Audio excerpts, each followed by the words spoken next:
Chapter 75. 3 days passed by in the blink of an eye.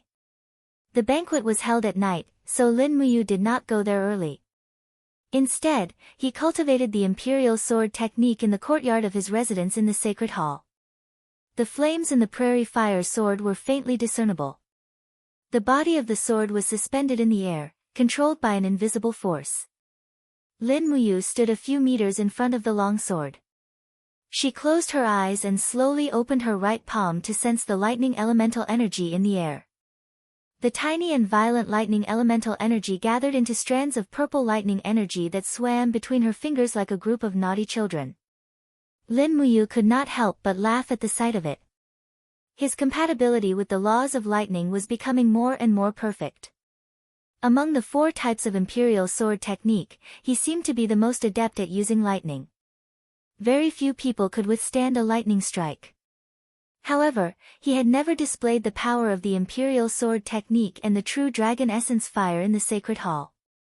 Just like what Lei Hong had said, in this world, one must learn to hide one's edge. Otherwise, the tallest tree in the forest would be destroyed by the wind. As his cultivation increased, the defensive power of the martial soul gourd alone was enough for him to look down on everyone in the sacred hall. He could even fight against a gold star instructor like Ouyang Qiu without being at a disadvantage. It was also because of his existence that the status of the sacred hall's sparring partners had risen a lot. It could be seen from the attitude of the servants and guards towards the sparring partners. After all, the position of the sparring partners in the sacred hall was punching bags. However, the appearance of Lin Muyu covered this punching bag with a layer of armor and thorns. His appearance made the group of instructors no longer look down on the sparring partners. The group of instructors led by Zhang Wei had even treated the Gold Star sparring partner Lin Muyu as a good teacher and helpful friend. Knock knock, there was a knock on the door. A servant said respectfully, "Lord Lin Ji, it's time. According to Princess Xi's instructions, it's time for you to set off for the Tingyu Tower. The coachman has already prepared a fine horse for you." "Thank you." Lin Muyu opened his eyes. The divine light in his eyes disappeared, and a smile appeared on his handsome face. He looked harmless, as if he had returned to the playful and scolding kid. Carrying the burning prairie sword on his back, he went out. As expected, there were more than 100 fine horses in the riding training grounds of the holy sanctum. Usually, they were only provided to instructors and sparring masters to practice riding skills. Today, due to his relationship with Tang Xiaoxi, there was actually a horse for him to use. Immediately, Lin Muyu felt as if he had soared through the ranks and was using the public transport. He mounted the horse and performed an imperial military salute to the coachman, smiling respectfully. "Thank you, I'll be back on time to send the horse back. Please don't worry." The coachman was flattered and hurriedly said, "What are you talking about, sir? Please feel free to use them. Deacon Guiyang has instructed that all Gold Star instructors and Gold Star sparring masters can choose their favorite warhorses from the stable. You don't have to be so polite." "Yes, thank you very much." Lin Muyu smiled and slowly spurred the horse forward. The coachman stood there in a daze.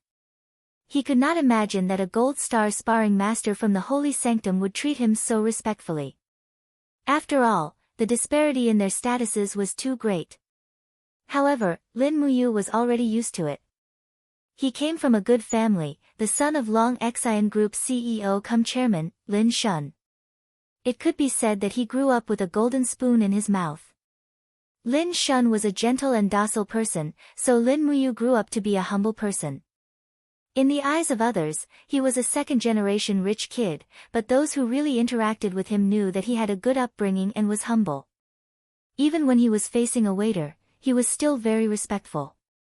There was an old saying that a person's upbringing depended on his attitude towards the waiter. This saying seemed to be reflected in Lin Muyu.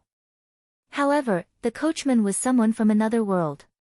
Since he was young, he had been influenced by the concept of hierarchy. In his mind, Lin Muyu was a high and mighty Gold Star sparring master, a legendary lord. Lin Muyu's humility would only make the coachman feel fear. As he passed by the side hall, someone called out to him, "Lin Ji, don't be in such a hurry to leave."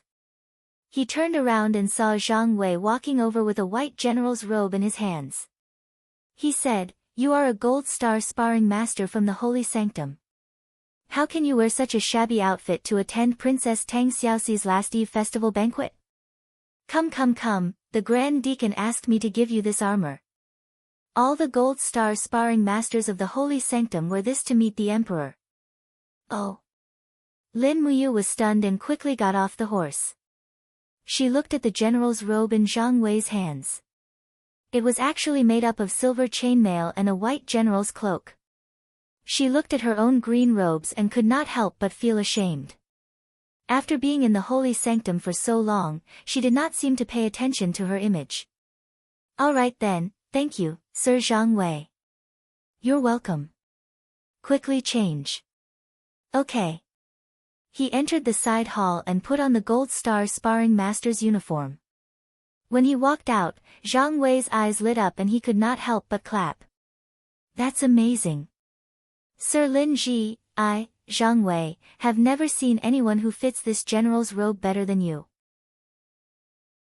If Princess Shi sees this, she will definitely look at you in a different light."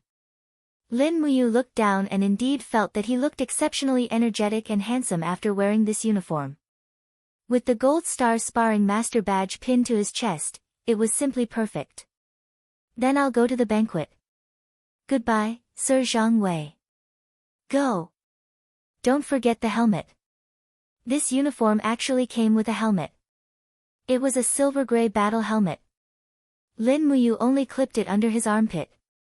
It inevitably looked a little redundant when he put it on. Furthermore, this uniform was actually the uniform that the members of the Holy Sanctum wore when they participated in battles. The armor already made him feel a little uncomfortable. If he put on the helmet, he would feel like he was going to the battlefield to kill the enemy. The armor weighed nearly 10 kilograms. Fortunately, Lin Muyu's cultivation was much higher than before, so he did not feel that it was heavy. He spurred his horse out of the Holy Sanctum's main gate. From afar, he could see Chu Huaijin, who was wearing the armor of the Imperial Guards, standing in front of the Spiritual Medicine Department's main gate. He was leading 2 horses. It was obvious that he was here to pick up Chu Yao. "Brother Chu Huaijin." Lin Muyu spurred his horse over and dismounted. He smiled and said, "You're here too." Chu Huaijin couldn't help but smile. "You is here. Wait a moment, Yao will be out soon." As he spoke, Chu Huaijin looked at his attire and couldn't help but laugh. This set of gold star armor that the Holy Sanctum custom made at the Ministry of Works is really beautiful. I can't get tired of looking at it. It looks even more handsome on you. At this moment, Chu Yao came out. She was dressed in the uniform of a female pharmacist from the Spiritual Medicine Department. She was graceful and graceful. When she saw Lin Muyu, she almost didn't recognize her. Her eyes widened as she giggled. "I almost couldn't recognize you when he's dressed like this. But he looks quite good." "Thank you, Sister Chu Yao. Shall we set off?" "Okay." The 3 of them mounted their horses together. Chu Huaijin spurred his horse and led the way in front. Lin Muyu and Chu Yao followed behind slowly. Chu Huaijin and Lin Muyu were both wearing the robes of a general, so they looked very serious. The pedestrians on Skirich Street all gave way to them, even though they weren't riding very fast. Not long after, they arrived at a quiet courtyard. It was Tingyu Tower. From afar, a few shop assistants walked up and asked with a smile, "Sirs, do you have invitations?" "Yes." Lin Muyu took out the invitation that Tang Xiaoxi had left behind. "So it's Princess Shi's guest. Please go up to the 7th floor. Leave the horses to us." At this time, the sun had already set. Red lanterns were lit everywhere in the courtyard of the rain listening building. Young and beautiful maidservants, who looked like palace maids, were busy carrying delicacies and fruit trays, going straight up to the 7th floor. That was the most expensive box in the rain listening building. Especially on a day like the Upper West Festival, the cost of reserving the 7th floor was extraordinarily expensive. I heard that the cost of the 7th floor of Tingyu Tower during the last lunar festival is 700 Jinin coins a night. Chu Yao stuck out her tongue and laughed. Chu Huijin smiled slightly. It's okay, we don't have to treat you. Lin Muyu said, yes, Shaoxi is rich, she doesn't care about this. When the three of them went upstairs, they saw a group of Imperial Guards guarding outside the door. The commander of the Imperial Guards, Qin Lei, was wearing a general's robe and had his hand on the hilt of his sword.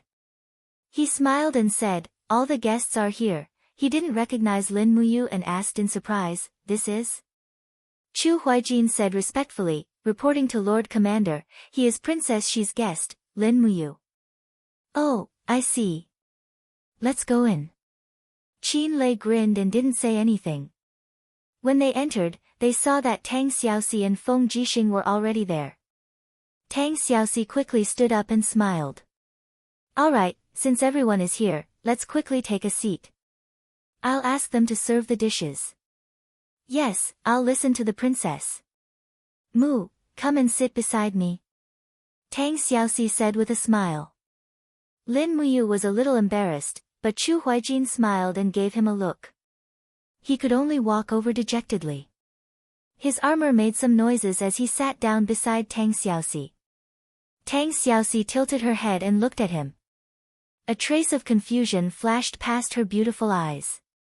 She smiled and said, Mu, the Empire's general's uniform fits you very well. I've never seen a general who fits this armor better than you. Feng Jixing rubbed his nose and said sourly, from what the princess said, it seems that Commander Qin Lei and I don't look good in this general's robe. Qin Lei sat down and clapped his hands. The commander of the Imperial Guards is jealous. Look at you, aren't you embarrassed to be the commander of 30,000 Imperial Guards? Lin Muyu smiled awkwardly. Everyone, please don't ridicule me. I'm just a sparring partner of the Divine Temple. I can't be compared to you generals who have a lot of troops. Qin Lei shook his head and smiled. Hey, you don't have to be so modest. We all know that you're the strongest sparring partner in the Divine Temple. Moreover, the Divine Temple is the cradle of the Empire's famous generals. Many famous generals came from the Divine Temple. Feng Jixing, Chu Huijin, and I were all from the Divine Temple, so you don't have to be so modest. Yes, thank you. What's your name? Qin Lei was stunned. He couldn't help but laugh. My name is Qin Lei. I'm the eldest son of Prince Jining. I'm the commander of the Imperial Guards. Lin Muyu's heart skipped a beat. It seemed that tonight's Eve banquet was not simple. The people that Tang Xiaoxi invited seemed to be more powerful than the other. This Qin Lei was the son of a prince. He was definitely one of the top figures in the empire. Chapter 76. Come, this is the sweetest jasper flower wine in Lanyan City. Have a taste. The maid poured a cup of wine, and the fragrance of the wine filled the air. Feng Jixing held the cup and smiled. Let's drink 3 cups first. After that, it's time for the performance. Lin Muyu was stunned. There was a performance? She picked up the wine cup and drank it in one gulp. She immediately felt as if a stream of sweet spring water flowed into her throat. There was no strong spiciness at all. Tang Xiaoxi also drank a cup, then smiled and said, then I'll go and prepare. Prepare for what? Lin Muyu was stunned. Tang Xiaoxi held onto his shoulder and stood up. She smiled and said, you'll know in a while. Thus, Feng Jixing, Lin Muyu, Chu Huiyin, Qin Lei, and Chu Yao sat at the table and drank another 2 cups of wine. At this time, a few attendants carried a huge drum and placed it in front of them. Lin Muyu suddenly thought of something and smiled. Is it a big encouragement? Feng Jixing couldn't help but smile. No, it's a long-sleeved dance. Oh. You, look to the right and you'll know, Feng Jixing said. Lin Muyu turned around and saw that Tang Xiaoxi had changed into a new set of clothes. It was still red like fire, but this set of clothes had long, wide sleeves. It was the kind that perfectly outlined Tang Xiaoxi's slender waist and perky butt. As she walked, the long sleeves swayed. There was indeed an indescribable sense of beauty. Releasing her firefox martial spirit, Tang Xiaoxi leaped onto the surface of the drum. Her body was very light, and with the support of the firefox, she felt like she was floating in the air. Lin Muyu stared at her in a daze. She couldn't help but say, "A light body that can dance on the palm. This is probably what it feels like, right?" Chu Huayin couldn't help but smile. A light body can dance on the palm. Ah Yu is really erudite and multi-talented. This sentence is so beautiful when I think about it.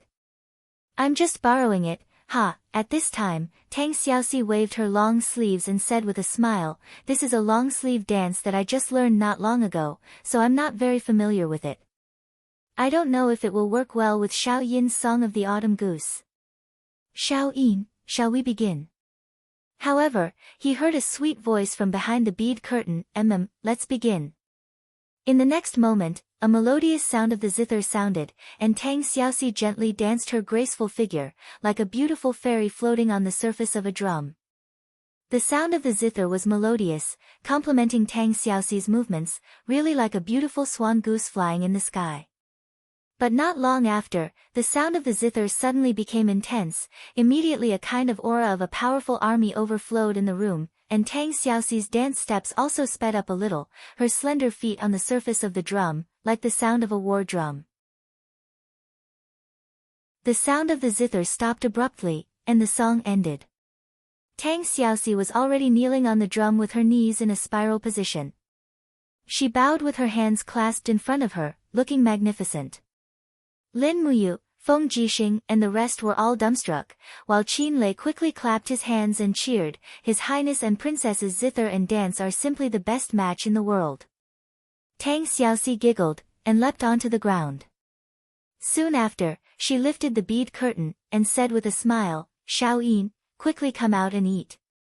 Lin Muyu's eyes widened. She also really wanted to know what kind of person could play such a melodious yet soul-stirring zither song. It must be someone outside of this world, right?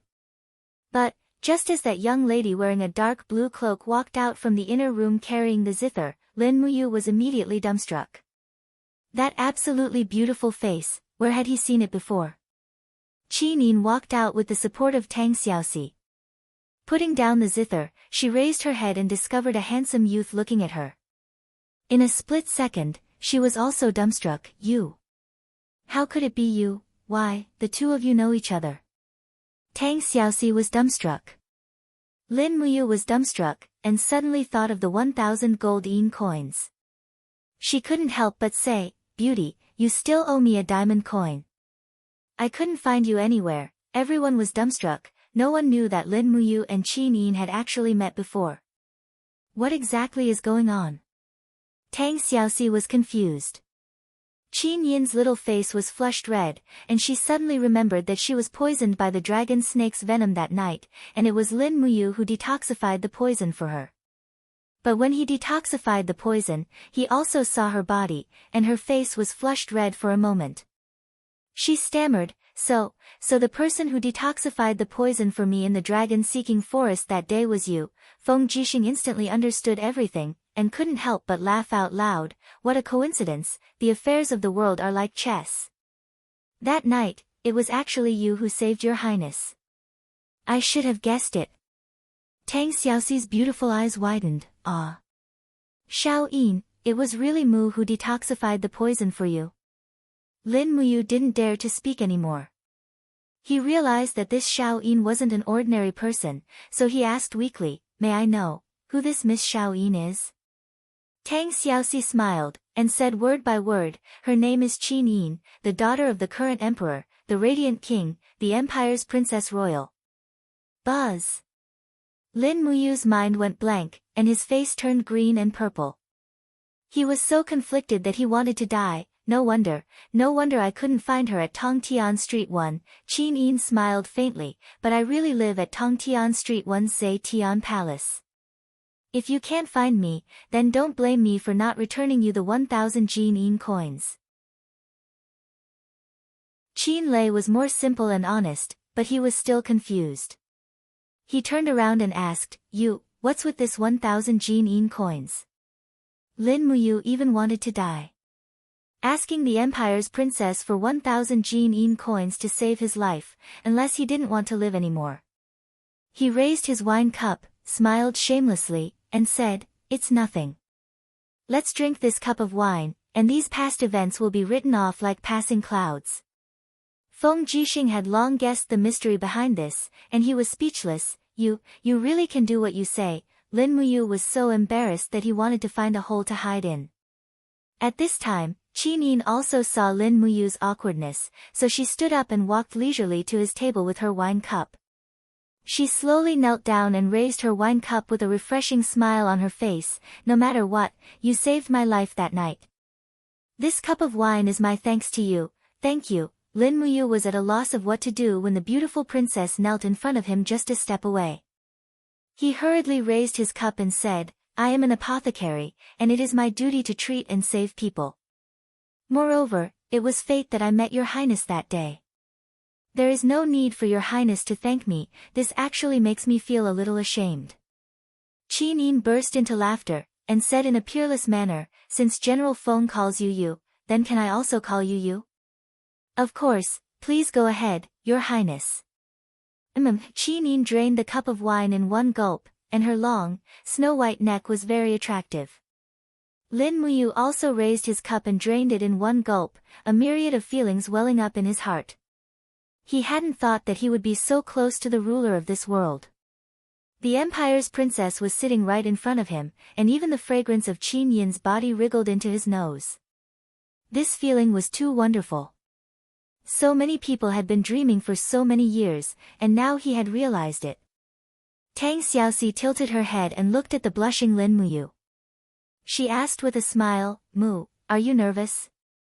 "Don't worry, Xiao Yin isn't fierce."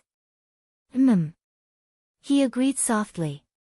At this time, Qin Yin stood up and walked gracefully back to her seat. She said with a smile, "Father had originally wanted me to accompany him in Zhe Tian Hall for the last lunar festival, but I couldn't refuse Xiaoxi's kindness and had no choice but to come. It was a good thing that I saw Xiaoxi's long sleeves dance, and I also saw Lin Muyu who saved my life. I was so happy that I couldn't put into words." At this time, Chu Yao stood up and gave a courteous bow, saying, "Your Highness, today is a coincidence. This little girl, Chu Yao, would like to ask for justice for me and Yu." "Oh." Qin Yin was slightly surprised. "Sister Chu Yao, what is it?" Chu Yao recounted the tragedy that had happened in Silver Fir City. Qin Yin's eyes widened. She had lived in Zhe Tian Hall since she was a child, so she had no idea that the outside world was so dangerous. At first, her beautiful face was filled with shock, but then it turned into anger. She slammed her fist on the table with a loud bang, and the god-binding chains appeared around her. How despicable! How can a bastard like Hua Tian be the city governor of Silver Fir City? Feng Jixing cupped his fists and said, "Your Highness, I have already sent someone to investigate this murder case in Silver Fir City.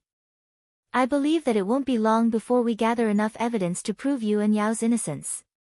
Qin Yin nodded, and a smile finally appeared on her beautiful face. She promised, "Sister Chu Yao, don't worry. General Feng will definitely clear your names. Even if he can't, I will still be here." "Thank you, Your Highness." Chu Yao nodded with a smile. After 3 rounds of wine, Feng Jixing, Chu Huaying, and Qin Lei were all slightly tipsy. Even the 3 beauties, Qin Yin, Tang Xiaoxi, and Chu Yao, were blushing. They had entered a tipsy state. Feng Jixing cupped his fists and said with a smile, "Your Highness, I have something to say, but I don't know if I should say it." "Please say it, General Feng." Qin Yin's face was slightly red, and she looked at the grapes on the plate with a smile. Feng Jixing said, Yu is currently a battle saint at level 59, and is about to break through to the heaven realm. He is one of the rare experts in Lanyan City. He is currently a sparring master in the Holy Palace. I would like to recommend you to join the Royal Army and become a member of the Royal Guard. What do you think, Your Highness? The Royal Guard? Qin Yin opened her mouth and wanted to say something, but stopped. After a few seconds, she said with a red face, General Feng, the Royal Army is appointed by my father. I rarely interfere with it. If that's the case, just pretend that I have never mentioned this. Feng Jixing laughed. Lin Muyu said, Is the Royal Guard better than the Holy Palace? Chu Huaying couldn't help but laugh. He looked at this silly boy and said, the core security of the entire Zhe Tian Palace is handled by the Royal Guard. Moreover, the Royal Guard has the opportunity to be promoted to the white-robed Royal Guard, and become the personal guard of the Emperor and Her Highness. This is a supreme honor. Currently, there are only 6 white-robed Royal Guards in the Empire. They are Chu Chu, Lei Hong, Du Hai, Qin Lei, Yao Yuan, and Feng Jixing. Every one of them is an indomitable character. It would be great if you could join the Royal Guard. Lin Muyu came to a sudden realization. So there were 2 white-robed Imperial Guards present here. Feng Jixing and Qin Lei's status could already stand side by side with Chu Chu and Lei Hong. Chapter 77. Hey! It's so boring to just drink like this. Qin Lei suddenly stood up and cupped his fists. He smiled and said, Why don't we remove the table in the middle and use martial arts to make friends? Brother Feng, we haven't sparred in a long time, right? Sparring here? Feng Jixing was stunned. He smiled and said, I don't think that's a good idea. Today is the Lunar New Year's Eve festival, we have to be friendly. Qin Lei was impatient. We are all martial artists, what's there to be unfriendly about? Xiao Yin, don't you think so? The corner of Qin Yin's mouth curled up, revealing her dimples. She said, Since we're going to compete in martial arts, we can't make a big fuss. I have a suggestion. No one is allowed to summon their martial spirits. Once they do, they'll lose. Also, martial arts is too dangerous. Sword duel. Lin Muyu was stunned. Qin Yin smiled and nodded. Yes, we will only compete in swordsmanship. How about that? Feng Jixing said, That's good. Swordsmanship is the most important of the 6 martial arts. Let's compete in swordsmanship. It won't hurt our friendship. Hee, my swordsmanship is only third-rate. I hope that everyone will give in to me. Qin Lei, Feng Jixing, Chu Huayin, and the others were all high-ranking soldiers. Their main weapons were spears, sabers, and other long-handled weapons. However, everyone had a sword. This was a must. The attendants quickly removed the table in the middle, leaving an empty space. Feng Jixing leaped up, and with a keng, he pulled out the shiny long sword at his waist. With a light flick of his wrist, a sword flower appeared, and he said with a smile, Come, who wants to have a taste of this Feng's mediocre sword art? Chu Huayin laughed and walked over. He slowly pulled out his sword and cupped his fists.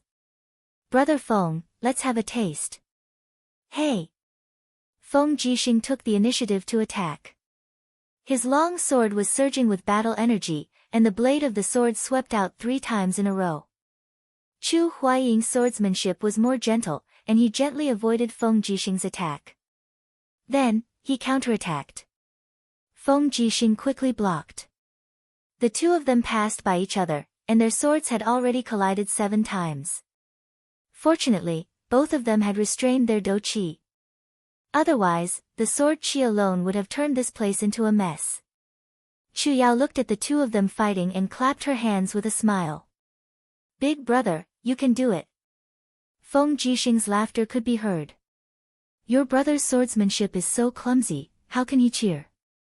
Ding! Amidst the sound of the sword, Chu Huayin quickly retreated with his long sword. He slid back a few meters on the floor and hit the wall. There was a trace of shock on his face. He raised his head and smiled. Brother Feng, you fell into your trap again. Feng Jixing's swordsmanship had a soft edge to it, and it was this soft edge that had defeated Chu Huaying. It's my turn. Qin Lei was a martial arts fanatic. He took out his sword every 2 or 3 steps and launched a series of attacks. It was obvious that his swordsmanship cultivation was far above Feng Jixing's, and he was quite methodical. After 3 to 5 rounds, Feng Jixing was already in danger. He hurriedly jumped out of the arena, cupped his fists, and said, Commander Qin is formidable. I have learned a lot. You admit defeat just like that? Qin Lei was stunned. He looked as if he hadn't fought enough. He said resentfully, I thought that your swordsmanship had improved, but I didn't expect that you were lazy and didn't learn swordsmanship at all. Feng Jixing laughed. I specialize in the wind blade technique, not swordsmanship. Qin Lei swept his gaze around, and his gaze descended onto Lin Muyu instead as he said with a smile, you carry a sword on your back. I presume that you're a sword user as well. Come. How about we exchange a few moves? Lin Muyu was stunned. He had never thought that he would have to fight. He hurriedly shook his head and said, there's no need. I'm just a sparring master from the Divine Palace, and my cultivation is in the Earth realm. How can I compete with you people in the Heaven realm, you? Qin Lei's eyes widened, and he said, are you not giving me, Qin Lei, any face? At the side, Tang Xiaoxi extended her hand and pushed Lin Muyu's arm. She smiled and said, Mu is an expert. Brother Qin Lei, you have to be careful. If you lose, the entire Imperial army will lose face. Qin Lei's eyes widened. You. Lin Muyu had already been forced to do something beyond his ability. He could only stand up and step into the arena. He emphasized, don't use your martial soul, right? Yes, draw your sword. Lin Muyu stood majestically on the spot. His right hand was placed horizontally in front of his chest. Streams of qi enshrouded him, and the prairie fire sword behind him unsheathed itself with a clang. He raised his hand and grabbed it. Streams of flames appeared on the sword's blade. Good sword, what a handsome sword technique. Qin Lei couldn't help but feel that it was interesting. He had seen many experts in the imperial sword technique, but none of them had the imposing manner that Lin Muyu in front of him had. Even Qin Yin widened her beautiful eyes and looked at Lin Muyu. She completely didn't think that this shameful fellow who loved money as much as his life would actually have such an extraordinary imposing manner when drawing his sword. I'm coming. Qin Lei shouted and rushed out from the sword. Even with a light leap, the sword light was like a roulette spinning and chopping down 4 times in a row. Lin Muyu couldn't retreat. He held the sword hilt with both hands to block. He only felt that his arms were about to be shaken off. After the 4 consecutive shakes, he didn't even have time to react after he finished blocking. Qin Lei roared and raised his battle boots to kick out. I have to block, or else I'll lose. In the time it took for a spark to fly off a flint, Lin Muyu raised his battle boots and met Qin Lei's kick with a pang. However, it was obvious that the opponent's do qi was stronger, causing him to continuously retreat a few steps. However, at the moment when he was forced to retreat, a lightning light flew out from his right hand with a pa-pa. The prairie fire sword had already left his hand and was in the air. Whoosh! The purplish-blue lightning light wrapped around the prairie fire sword and blasted straight towards Qin Lei. Lin Muyu didn't use his full strength and only used 50% of his strength. He was also afraid that he would injure Qin Lei. What? Qin Lei was stunned. He hurriedly raised his iron fist and condensed 3 layers of qi armor to block. Pang! The lightning light shot out in all directions. Qin Lei had underestimated Lin Muyu's strength and was continuously forced to continuously retreat a few steps. His face immediately flushed red. With a low shout, he concentrated a large amount of do qi into the blade of his sword and leaped up. From a high position, he gave another attack. This bull was planning to use strength to restrain the opponent. This attack was really too strong. Even the bitingly cold do qi blew to the point that Lin Muyu almost couldn't open his eyes. Opening his palm, a light breeze was silently generated. It was precisely the prelude to the prairie fire sword. Ha! When Lin Muyu raised his palm, the prairie fire sword, as if it had a mind of its own, followed along and welcomed the attack, sweeping up a bitterly cold storm in a small area. The weapon in Qin Lei's hand was only made of ordinary iron and couldn't be compared to the prairie fire sword, which was a 5th-tier mystic rank sword. Adding on the power of the sword's soul, with a sharp whistling sound, the gale break collided with Qin Lei's attack storm. Pang! Another loud sound, the energy exploded. Qin Yin, Feng Jixing, Tang Xiaoxi, Chu Yao, and the rest were all stunned. Qin Lei's face was full of shock. He had never thought that this little brat's prairie fire sword technique would be so strong. It wasn't like the weak and powerless attacks of those sword users he had met in the past. Lin Muyu's fighting spirit was even higher. He really wanted to see the power of the quadruple elemental sword technique, and Qin Lei, this level 72 Heavenly King stage powerhouse, was practically a rare touchstone. Wang! The blade whistled and spun. Lin Muyu's palms spread out horizontally. Raging flames sustained the prairie fire sword. However, this attack he didn't use the true dragon essence fire, only using ordinary fire. The long sword whistled, spiraling flames encircling it. Like a sharp arrow, it shot towards Qin Lei. Qin Lei was startled. He already felt that he couldn't block this attack. Ha! His battle boots stomped on the ground. In the midst of the shocking sound, golden chains rose in the surroundings. It was his God-binding chain's martial spirit. Brother Qin Lei. Qin Yin suddenly stood up. His eyes were full of anxiety. The God-binding chains was known as the first-grade martial spirit with the most destructive power in the world. This wasn't a joke. The slightest mistake could cause Qin Lei's opponent to lose his life. Lin Muyu had saved his life before. To let him die in front of him was something Qin Yin couldn't do. Pang! The flames exploded. The spiraling flames of the prairie fire sword collided with the God-binding chains. Qin Lei retreated a few steps. His qi and blood surged, and his fighting spirit surged. He didn't care about Qin Yin's scolding anymore. With a wave of his long sword, the God-binding chains encircled the long sword and struck towards Lin Muyu. Standing firmly on both feet, the overwhelming true qi surged. Lin Muyu summoned the dragon scale wall and the black tortoise shell at the fastest speed. At the same time, he used the prairie fire sword to control the prairie fire which bounced back. The true dragon essence fire quickly encircled the blade. Since the true dragon essence fire could easily injure people, then it should be safer to use it for defense. Pang! A loud sound, as if the entire 7th floor of the Tingling Rain building was about to be overturned. Ga, Ga, Ga, Lin Muyu knelt on one knee on the ground, panting heavily. The dragon scale wall and the black tortoise shell had already been shattered. The prairie fire was propped up on the floor. If it wasn't for the protection of the true dragon essence fire, perhaps she would have already been killed. Qin Lei held the long sword and stood there with a pale complexion. His God-binding chain's martial soul had actually been completely shattered at that moment. The damage to his martial soul would inevitably injure his body. He felt a sweetness in his throat and spat out a mouthful of blood.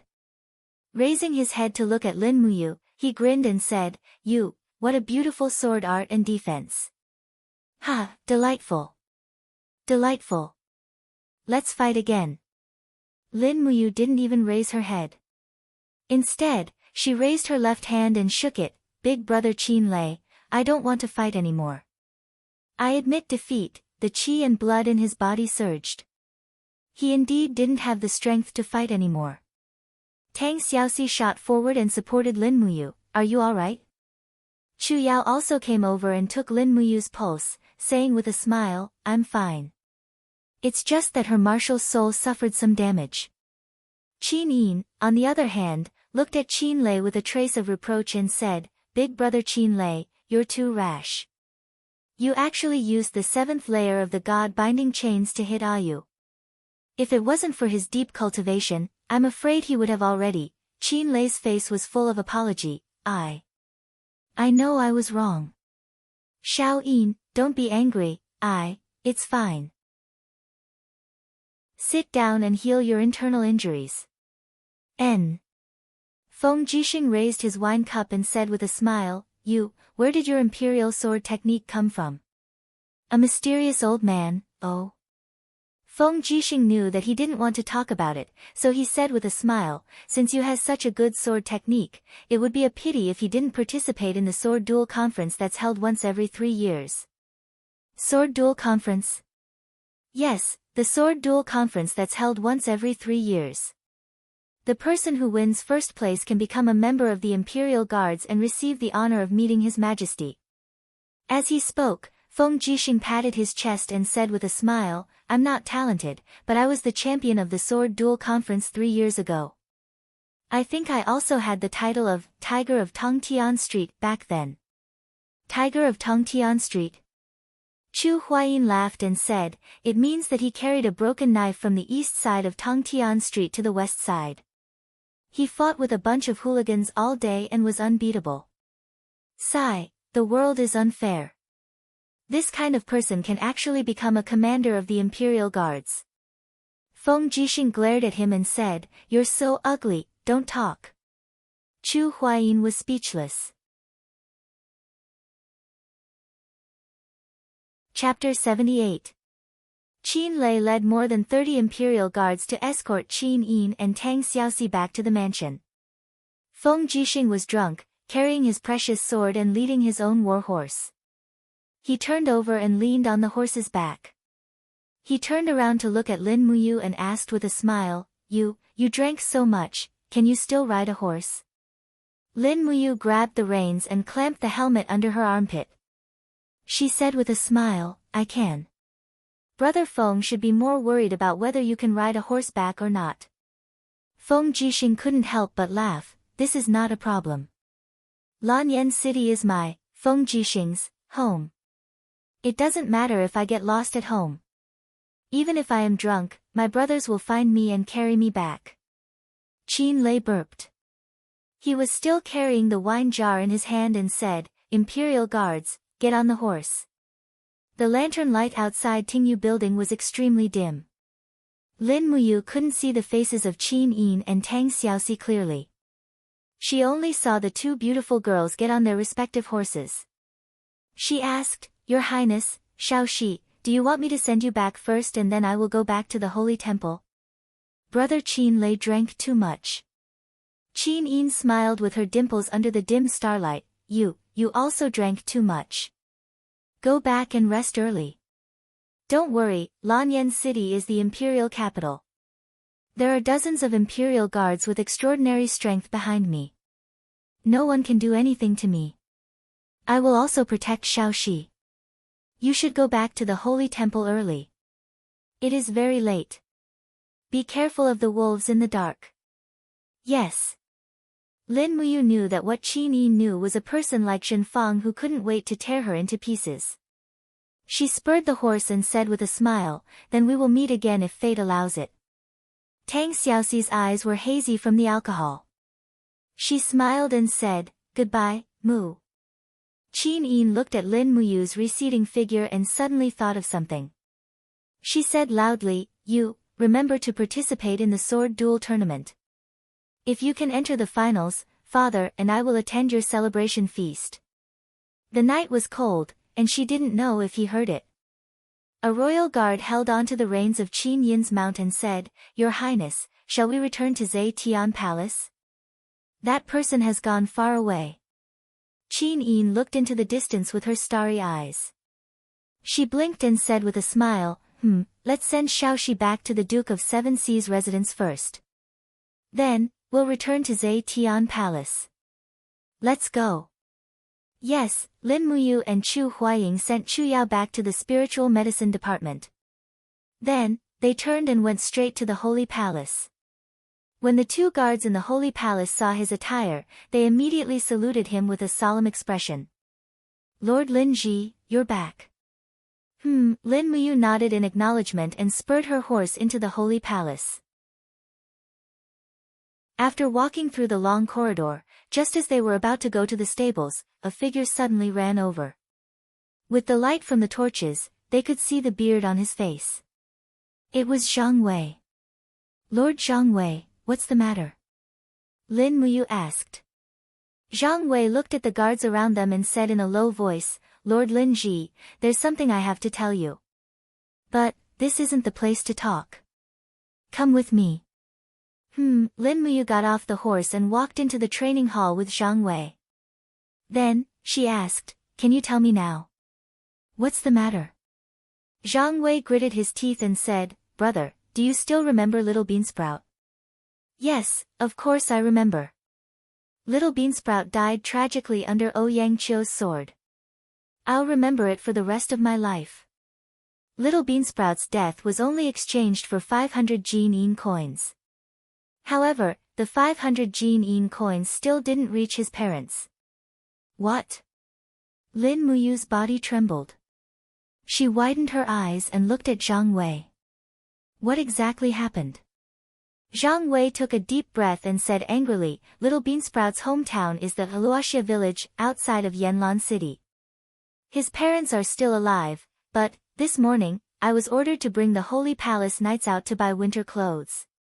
When I passed by Luoxia village, I saw that Little Beansprout's parents were killed by someone. The 500 Jin coins also disappeared without a trace. Damn it! Lin Muyu was furious. She was still tipsy and her face turned red. Could it be Zhenfang and Ouyang Qiu's doing? Zhang Wei sighed. Most likely, the two of us have already offended the Divine Marquis residents. It's expected that Zhenfang would kill Little Beansprout's parents to vent his anger. It's all my fault for being careless. Otherwise, the two of them could have escaped this calamity. No, it's my fault. Lin Muyu clenched her fists in pain. Zhang Wei looked at her deeply. Sir Lin Ji, Little Beansprout's parents shouldn't have been killed so unjustly, right? Even if we can't avenge Little Beansprout, we should at least avenge his parents. Lin Muyu nodded lightly. Who is the person in charge of this case? The Fire Sparrow Division. Zhang Wei said blandly. The Fire Sparrow Division is responsible for all murder cases in Lanyan City. However, the Fire Sparrow Division is part of the Ministry of Justice, and the Minister of Justice is a frequent visitor of the Divine Marquis residence. Once the Divine Marquis residence exerts pressure, the Fire Sparrow Division will not be able to find anything. Furthermore, I've already received news that the Fire Sparrow Division has confirmed that Little Beansprout's parents were killed by bandits. The 500 Jin coins were the cause of their deaths. As he spoke, Zhang Wei punched the wall heavily. They died from a sword piercing through their throats. Half of their throats were shattered by the sword qi. There are only a handful of people in Lanyan City who have such sword skills. If it wasn't Ouyang Qiu, who else could it be? Lin Muyu nodded. I understand. Let's go see Deacon Lei Hong. Okay. The two of them led their horses straight to Lei Hong's residence. After knocking on the door a few times, Lei Hong floated out with a faint smile. You, Zhang Wei, you too, Sai, you shouldn't meddle in things that you shouldn't. There are so many injustices in this world, can you handle them all? Clearly, Reiham was very clear about Little Beansprout's matter. He knew the ins and outs of this matter better than anyone else. Lin Muyu cupped her fists and said, Grandpa Lei Hong, the temple is the temple of the Empire's martial artists. If even the temple can tolerate those madmen who kill the innocent, then what is the temple? Can it still be considered the martial spirit of the Empire's cultivators? Aren't we cultivating martial arts to defend the Empire and fight for the weak? Lei Hong was taken aback. These words, no one dares to say to me like this. Lin Muyu's eyes were filled with pride. Grandpa Lei Hong, you are the deacon of the Divine Temple. You have to shoulder this burden even if you don't want to. Otherwise, you are not fit to be the deacon. You, Lei Hong's eyes widened. After a while, he shook his head helplessly. You stinking brat, I really don't know what to do with you. How could that old fellow Chu Chu accept such a stubborn disciple like you? Fine, fine, I still have to give face to Chu Chu. Go get the horses and follow me to the Fire Sparrow Division. Thank you, Grandpa Lei Hong. Zhang Wei was also overjoyed. He cupped his fists and said, Thank you, Deacon. The Empire's Fire Sparrow Division was located on the right side of the Ministry of Justice. The entire building was connected together, and the main hall of the Fire Sparrow Division was like a fire sparrow soaring through the 9 heavens. It had an awe-inspiring and lifelike appearance. Outside the main hall, 8 guards stood guard with swords in their hands. The torches at the side flickered and flickered. The sound of hooves grew louder as Lei Hong, Lin Muyu, and Zhang Wei stopped their horses in front of the main hall. Who are you? The guard shouted. Rei Hom slowly lifted his cloak, revealing his aged face. So it's the temple's deacon. The group of guards knelt down. Lei Hong was not only the deacon, he was also one of the 6 white-robed royal guards of the empire. He had the right to have an audience with the emperor. Such an important person was not someone the guards could afford to offend. May I know why the deacon is visiting the Fire Sparrow Division so late at night? I want to see the Fire Sparrow Division's head Master Zhenggu. Master Zhenggu is already asleep. Please pass the message to him. Yes. Not long after, the guard returned and said, Deacon, please come in. Thank you. The guards led the group into the main hall of the Flamecracks Division. The attendants lit up the lanterns, illuminating the hall. A man dressed in the uniform of a civil official flew up to greet them, knelt on the ground, and said, Subordinate Zhenggu, greets Deacon Lei Hong. Lei Hong helped him up and smiled, Master Zhenggu, there is no need to be so courteous. Get up, get up. May I know why the deacon is here? Why don't you tell him?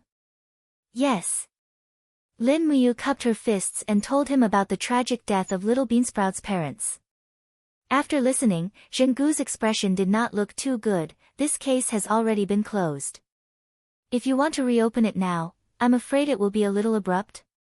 Deacon, Lei Hong said lightly, Master Zhenggu, the Fire Sparrow Division is in charge of the Empire's criminal law.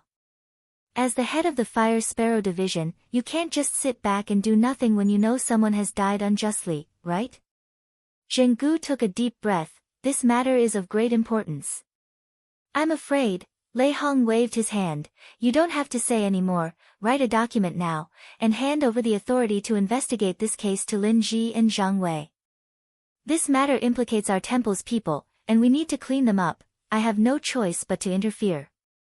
Zhenggu gritted his teeth and nodded, yes, but, if the Divine Marquis Constabulary investigates, Lei Hong smiled and patted him on the shoulder, don't worry, if the Divine Marquis Constabulary investigates, Lei Hong, will bear all responsibility. Thank you, I will write it now. In the middle of the night, Lin Muyu and Zhang Wei rode on their horses, dressed in the Holy Temple's general robes, heading straight out of the city. The two of them did not speak, the only thing they wanted to do was to punish the evil, and not let Jinfang cover the Holy Temple and Lanyan City with one hand. Lei Hong looked at their backs from afar, he had gone all out to support them this time. As the deacon of the Holy Temple, he had kept a low profile for so many years, but now he had actually done something so out of line. Even Lei Hong was a little surprised, but he was still in a good mood. In Lin Muyu, he could faintly see a version of himself that was neither humble nor submissive, but after the baptism of time, his sharpness had been worn down, and now that he saw Lin Muyu, he could not help but think of himself in the past. He sighed softly, but suddenly felt relieved. He felt that this child was like a ray of light that had illuminated the darkness of the empire for thousands of years. Chapter 79. It was a quiet night in Luoxia village. The villagers were all asleep, and the sound of the horses' hooves did not wake them up. Lin Muyu and Zhang Wei went straight to the Firefinch division, in the northwest of Luoxia village. Rather than calling it a division, it was more like a small courtyard. Two officials were supervising the village, and the bodies of Little Beansprout's parents were kept here. Who is it? One of the officials opened the door in a drunken stupor, and saw Lin Muyu and Zhang Wei in full armor. Both of them had the Holy Cathedral's gold and silver star badges on their necks. The official paused for a moment, and then respectfully said, "So it's the Lord of the Holy Cathedral. May I ask, why are you visiting the Firefinch division in the middle of the night?" Lin Muyu nodded, and took out a document for him to read. "Where are the bodies of Little Beansprout's parents? Can we bring them back?" Yes, when they saw the bodies, Lin Muyu and Zhang Wei's hearts clenched. The two elders' heads were crooked to one side, and there was a shocking hole in their necks. Their bones and flesh had all been crushed, so their heads could no longer be connected to their bodies. This is indeed Yangqiu's method of killing. Zhang Wei silently covered the bodies with a white cloth. Yangqiu is an expert in using his dou qi to shatter his opponent's body. This is the same as Little Beansprout's death. We have the material evidence, we're just missing a witness. Lin Muyu said lightly, "We need to find a witness to prove that Yangqiu killed the two elders, otherwise we won't be able to convict him. Let's wait until tomorrow morning and go through the villagers one by one." Yes. The next morning, they went through the villagers one by one, and finally found a mute girl. She was acting crazily, and when she saw Lin Muyu and Yangqiu, she screamed as if she had seen a ghost. Lin Muyu hurried forward and pressed her shoulder, saying, "Miss, don't be afraid, we're not bad people, don't be afraid." The mute lady stared at the golden star of the temple on Lin Muyu's neck, and shook her head in horror, screaming out loud. The fire sparrow officer said, "Sir, this little girl is a deaf and mute lunatic, you won't be able to get anything out of her." "Really?" Lin Muyu smiled coldly. He saw the mute lady take out a gold star badge from her bosom. In front of the gold star was the shape of a sword. That was the badge of a gold star sparring master from the holy sanctum. Zhang Wei snatched it over and asked, "Miss, is this left behind by the murderer?" The little girl nodded. She was too afraid to look up at Lin Muyu and Zhang Wei. "It really is Yangqiu." Zhang Wei flipped the badge over and said, "Lin Ji, look, Yangqiu's name is engraved on the back. This is indeed unintentionally left behind by Yangqiu. This bastard really killed Little Beansprout's parents with his own hands."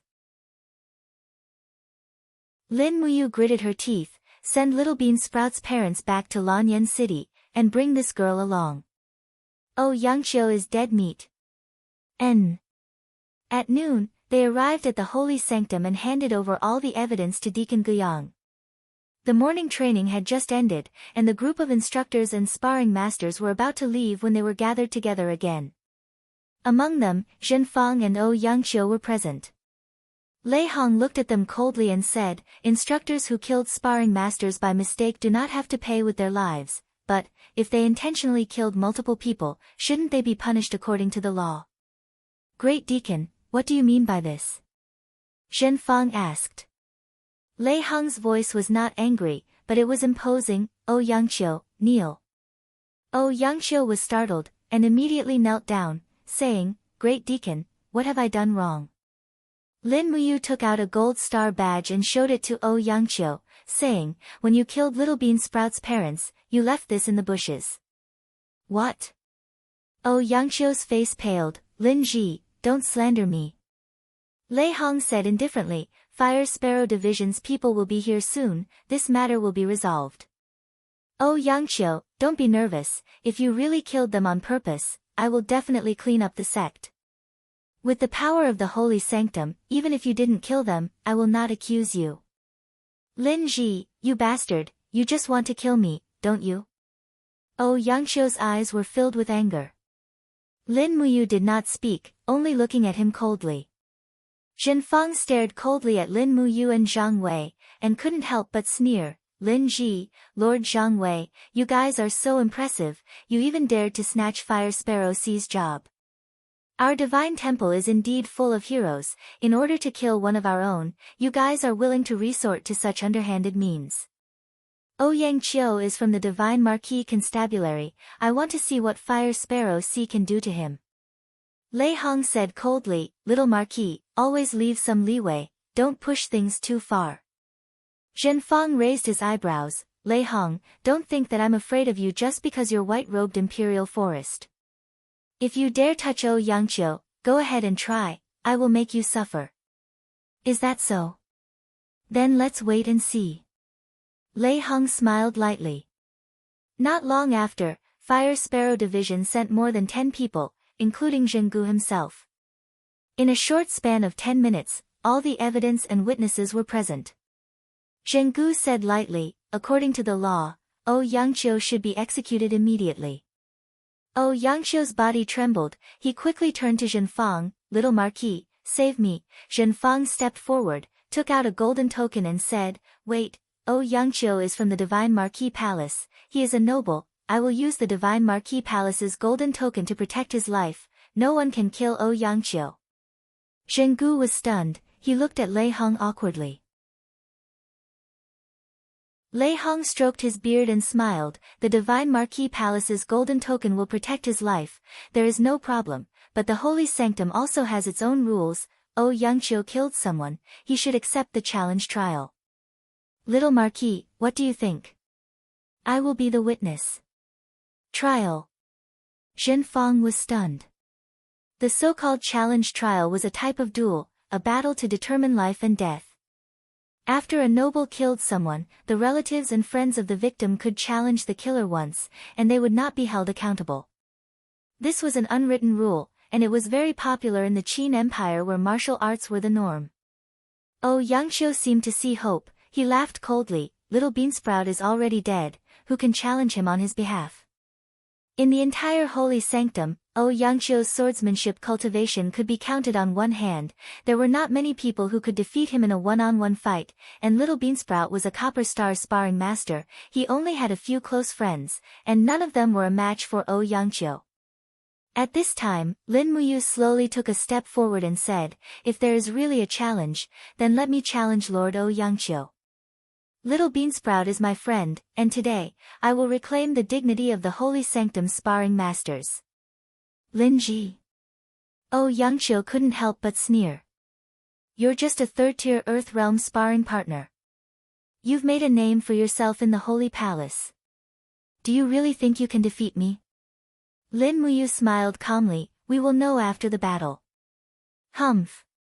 Yang Qiu's eyes revealed a trace of coldness, if you lose, I will not hesitate to tear your heart into pieces, dig it out, and feed it to the dogs.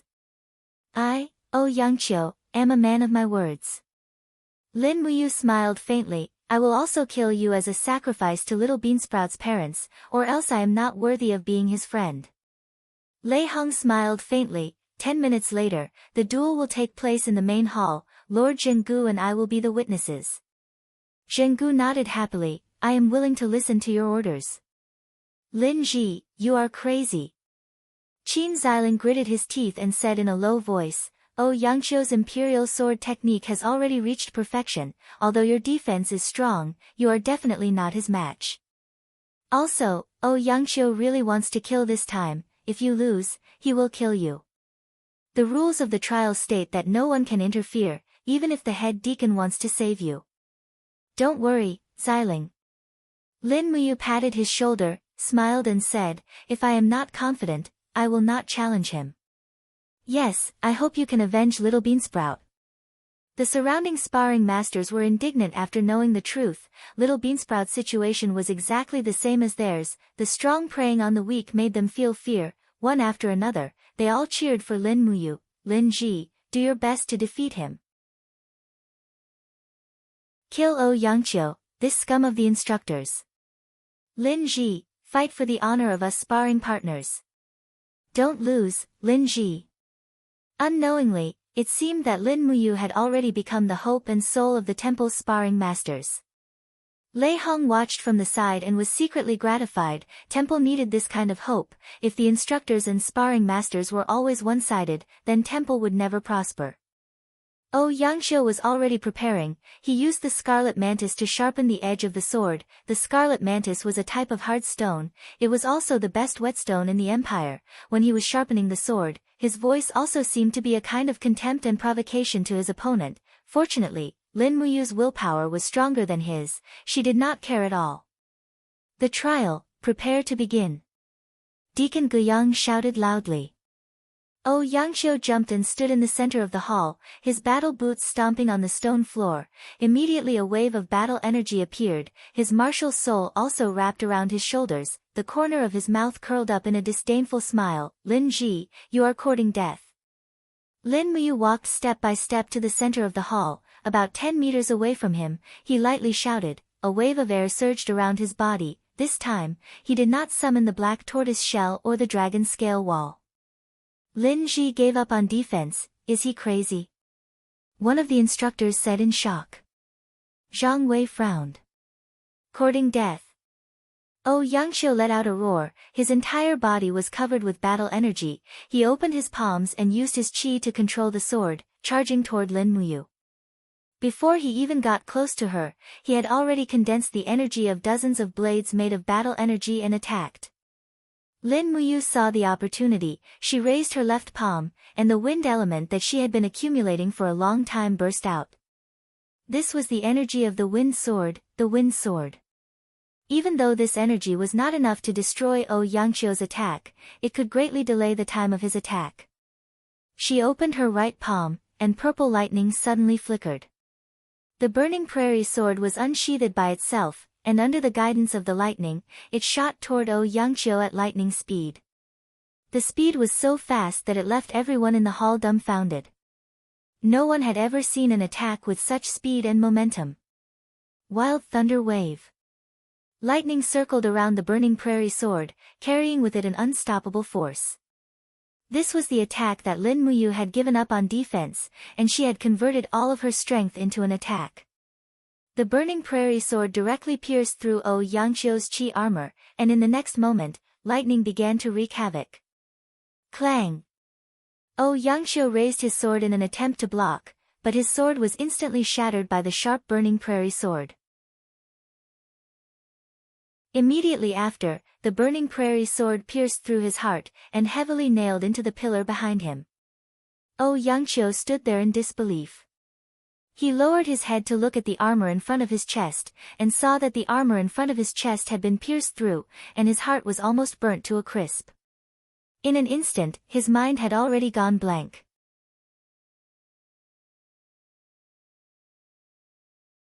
Chapter 80. Peng, a speck of dust flew up, and Yangxiu's heavy armor fell heavily to the ground. His eyes were blank, and his breathing had stopped at this moment. The hall was dead silent, and everyone stood there with their mouths agape. Even the sound of a needle falling to the ground could be heard. Including Lei Hong, no one could have guessed this result. The Gold Star instructor, Yangxiu, was killed by Lin Muyu in a single move. How? How is this possible? Guiyang rubbed his eyes and said, Yangxiu. He was the #1 swordsman of the sacred sanctum. How could he be killed by Lin Ji in a single move? Zhen Fang's eyes widened, and his body trembled. He did not dare to believe the truth in front of him, but Yangxiu was still lying there, and his defeat was a fact. In fact, the biggest reason why Yangxiu was defeated in a single move was because he had underestimated Lin Muyu. He did not expect Lin Muyu to also have grasped the imperial sword technique, and he did not expect that the kid's imperial sword technique would be so fast. Sha! Zhang Wei strode forward with steady steps and pulled out the dagger from his waist. He knelt down on one knee in front of Yangxiu's corpse and grabbed his hair. Then, he used the dagger to slowly slice his neck. Zhang Wei, what are you doing? Zhen Fang shouted angrily. Zhang Wei did not stop, and in a few seconds, he had already cut off Yangxiu's head. He held it in his hand and laughed. He was just a sinner who died because of a trial, and I want to use his head to pay homage to little Beansprout and his parents. Why? don't you think this is what you should do? You. Zhen Fang's face contorted, and his face was full of anger. Zhang Wei, you really have the guts to eat a bear's heart and a leopard's heart. Zhang Wei was originally full of guts, and he smiled slightly. I only did what I had to do. Lord Lin Ji, you won beautifully. Lin Ji stood there silently. He hadn't killed anyone for a long time, but he couldn't suppress his killing intent at that moment. If he didn't kill Yangqiu today, he would be letting down his true self.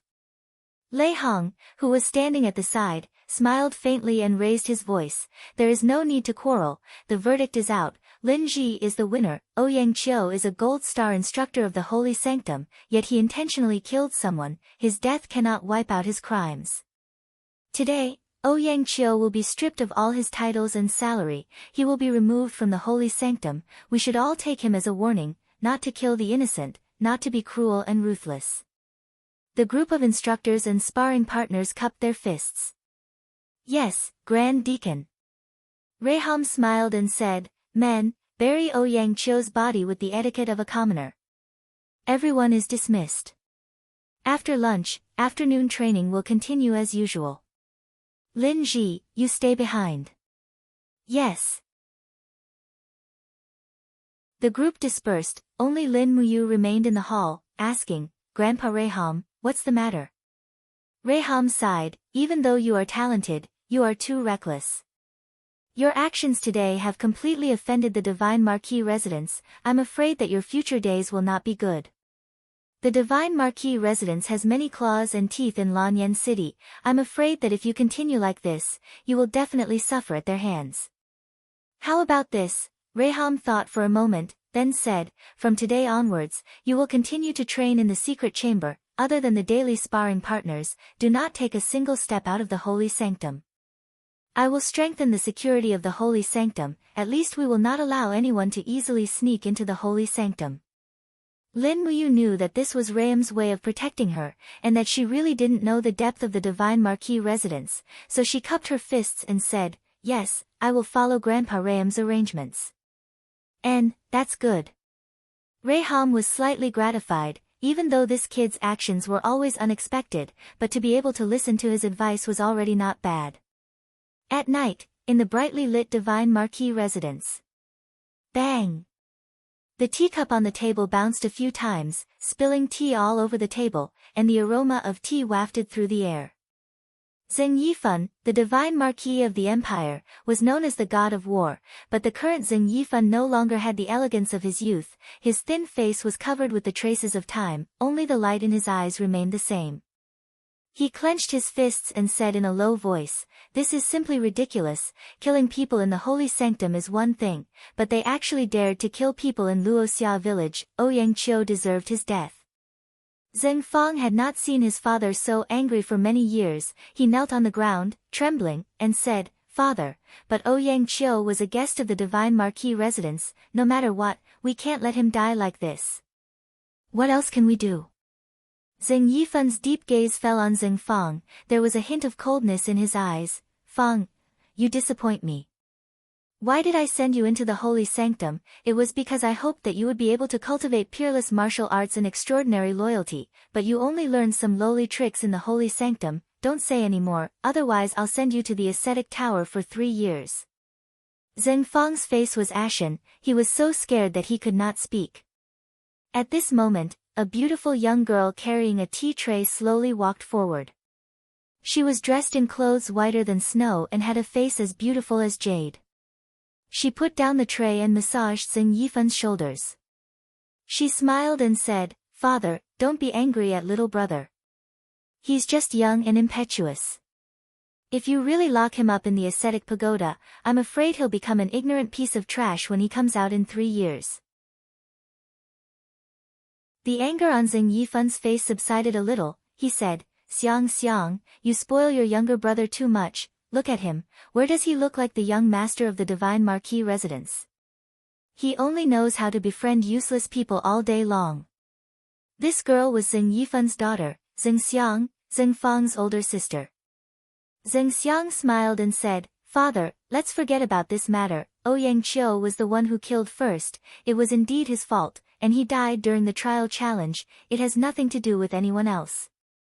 Zheng Yifan nodded, yes, I know, Xiang, go and rest first, I'll think about it carefully. Yes, okay. Zheng Xiang turned and left. After sensing that Zheng Xiang had gone far away, Zheng Yifan's eyes lit up. He said, that brat named Lin Muyu killed Ouyang Qiu. This is no different from provoking the divine marquis residence. Lei Hong was so protective of Lin Muyu. Isn't he looking down on the divine marquis residence? Since that old thing Lei Hong is not afraid of the divine marquis residence, then don't blame me for being rude. As he spoke, Zheng Yifan took a deep breath. After breathing in and out True Yuan, he smiled faintly. Elder Tsang, I'm afraid you'll need to personally come out this time. Divine Marquis, I'll do my best. An ethereal voice came from the sky. Zheng Fang hurriedly looked up and smiled in surprise. Grandpa Tsang is in the capital? Aren't you going to welcome him? Zheng Yifan smiled. Zheng Fang hurriedly turned around to open the door, only to see a sage-like old man under the moonlight, holding an iron staff in his hand, the corners of his mouth curled up with a doting smile. Fang, you've grown up so much. Grandpa Tsang, why are you here in Lanyan City? Didn't I want to see you in Xiangxiang? The old man stepped into the hall, and an invisible force of the sanctuary rippled with every step he took. Zheng Yifan smiled, congratulations, Elder Tsang, you've finally entered the sanctuary. The old man looked up with a smile, greetings, Divine Marquis. No need to be so polite, take a seat. Yes. Tsang Baihe, one of the few experts in the empire, was once a guest of the Divine Marquis residence. He followed Zheng Yifan to conquer the north and the south, but he went into hiding when the Radiant King was rewarding the officials. Now that he had reappeared in Lanyan City, he would surely bring about a bloodbath. Elder Tsang, you should know about the Divine Temple openly provoking the Divine Marquis residence, right? Zheng Yifan said casually as he personally brewed tea. Tsang Baihe nodded, I've heard a little, but the Divine Temple is not easy to deal with. Although many of the experts have retired, Lei Hong is still around. Although the Divine Marquis residence has many talents, they might not be able to gain the upper hand in a direct confrontation with Lei Hong. After all, other than Lei Hong, there are still Guiyang and a bunch of old guys with a cultivation of heaven state. I think the Divine Marquis would not want to fight Lei Hong directly, right? Zheng Yifan could not help but smile, the one who knows me best, Tsang Baihe. As he said this, a glint flashed across his eyes. Lei Hong ordered Lin Muyu to kill Ouyang Qiu. He is using a borrowed knife to kill him. If he can make a move, then so can we. Lin Muyu and Zhang Wei are both Lei Hong's trusted aides. Within 3 days, I want to see both of them crippled. Yes. Tsang Baihe smiled, his eyes flashing with killing intent. 2 days passed in the blink of an eye. Lin Muyu had been staying in the Divine Temple to cultivate. She had become more proficient in the 4-elemental sword kinesis, and at the same time, she was also cultivating the forging dragon bone remnant scroll. The more she cultivated, the more she could feel the wonders of the forging dragon bone remnant scroll. Every 2 days, Lin Muyu could circulate the mental cultivation method of the forging dragon bone remnant scroll 72 times, after which she could feel the increase in her strength. However, Lin Muyu was cultivating in secret. She did not know that danger was approaching. Late at night, the Tong Tian Street's tavern street was dark.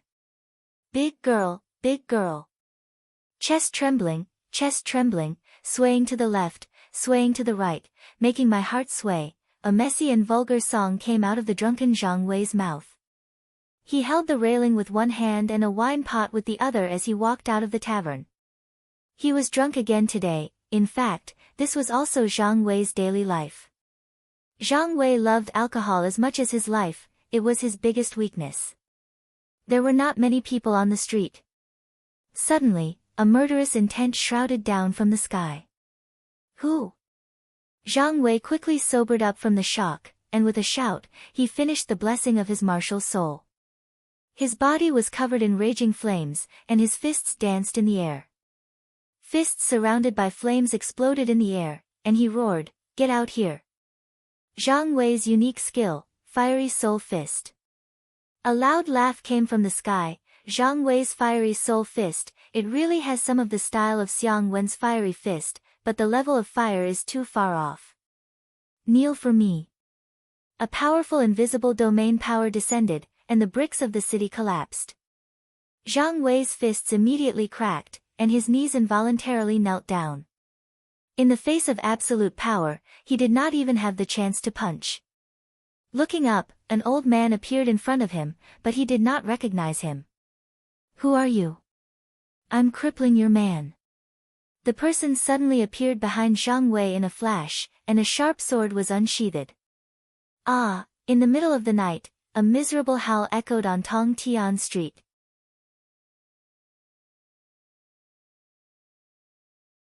Chapter 81. Lord Lin Ji, wake up. A servant's voice came from outside the room. Lin Muyu woke up from his sleep, his aura swirling around him as he asked, "What's wrong?" "Something has happened to Lord Zhang Wei." Ah. After a shudder, Lin Muyu was no longer sleepy. He grabbed his clothes and rushed out of the room. Not far away, a cluster of torches flickered in the direction of the training hall. When he got closer, he saw Zhang Wei's bloodied body lying on a long stone at the side of the training hall.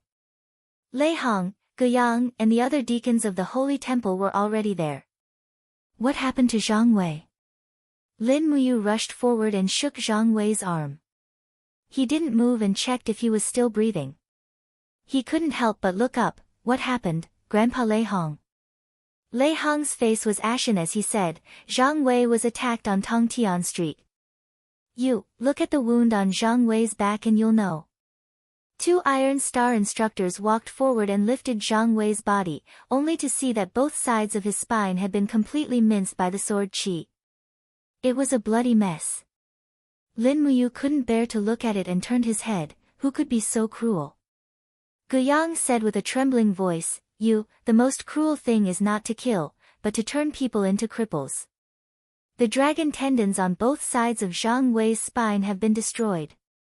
Dragon tendons? He was stunned.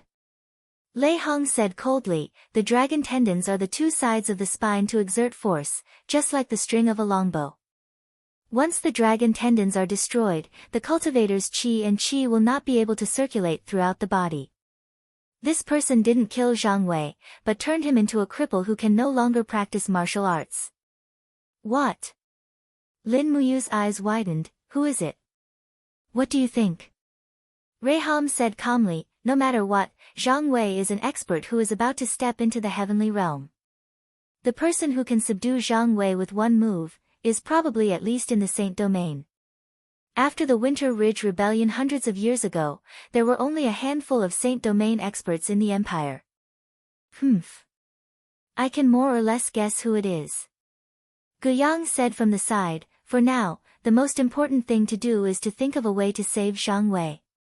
He is our Silver Star instructor, and is about to be promoted to Gold Star instructor. Once he becomes a cripple, his life will be over. Call the people from the spiritual medicine department over immediately. Not long after, a group of white-robed medical officers from the spirit medicine department entered the temple. They quickly stopped the bleeding and treated Zhang Xian's injuries. However, their progress did not seem to be very smooth. When the sun rose, the attendant of the spirit medicine department looked at Reiham apologetically and said, Lord Reiham, Zhang Wei's injuries are too severe. His dragon tendons have been completely shattered and cannot be healed. He can no longer practice martial arts. Reiham had already guessed that this would be the result. He sighed and smiled. Thank you all. It wasn't easy to save his life. The attendant of the spirit medicine department bowed and left. At this time, Zhang Wei woke up. He lay motionless on the bed, but his fierce eyes were fixed on Reiham. Chief attendant, Zhang Wei. Reham's body trembled. It's okay. You will be healed. Zhang Wei was surprisingly calm, but there was a trace of despair in his eyes. Chief attendant, you don't have to comfort me. I know I'm crippled. My dragon tendons have been severed. Even the gods can't save me. As he spoke, Zhang Wei looked at Lin Muyu and smiled. Lin Muyu walked forward and held onto the bed. Don't talk. Rest well. Zhang Wei smiled. I just want to remind you that there are two people who have offended the divine Marquis residence. One is me, and I have already been avenged. The other is you. Lin Ji, don't underestimate your enemy. The person who ambushed me is very strong. I'm afraid his strength is comparable to chief attendant's. You must be careful. I, Zhang Wei, have a worthless life. No. Lin Muyu's voice was calm and determined. I can heal you. You, don't joke around. Reham said. The dragon tendons are the foundation of a cultivator. Once they are severed, even the gods can't save you. Moreover, Zhang Wei's dragon tendons were not severed, but crushed. No, Grandpa Reham, you must believe me.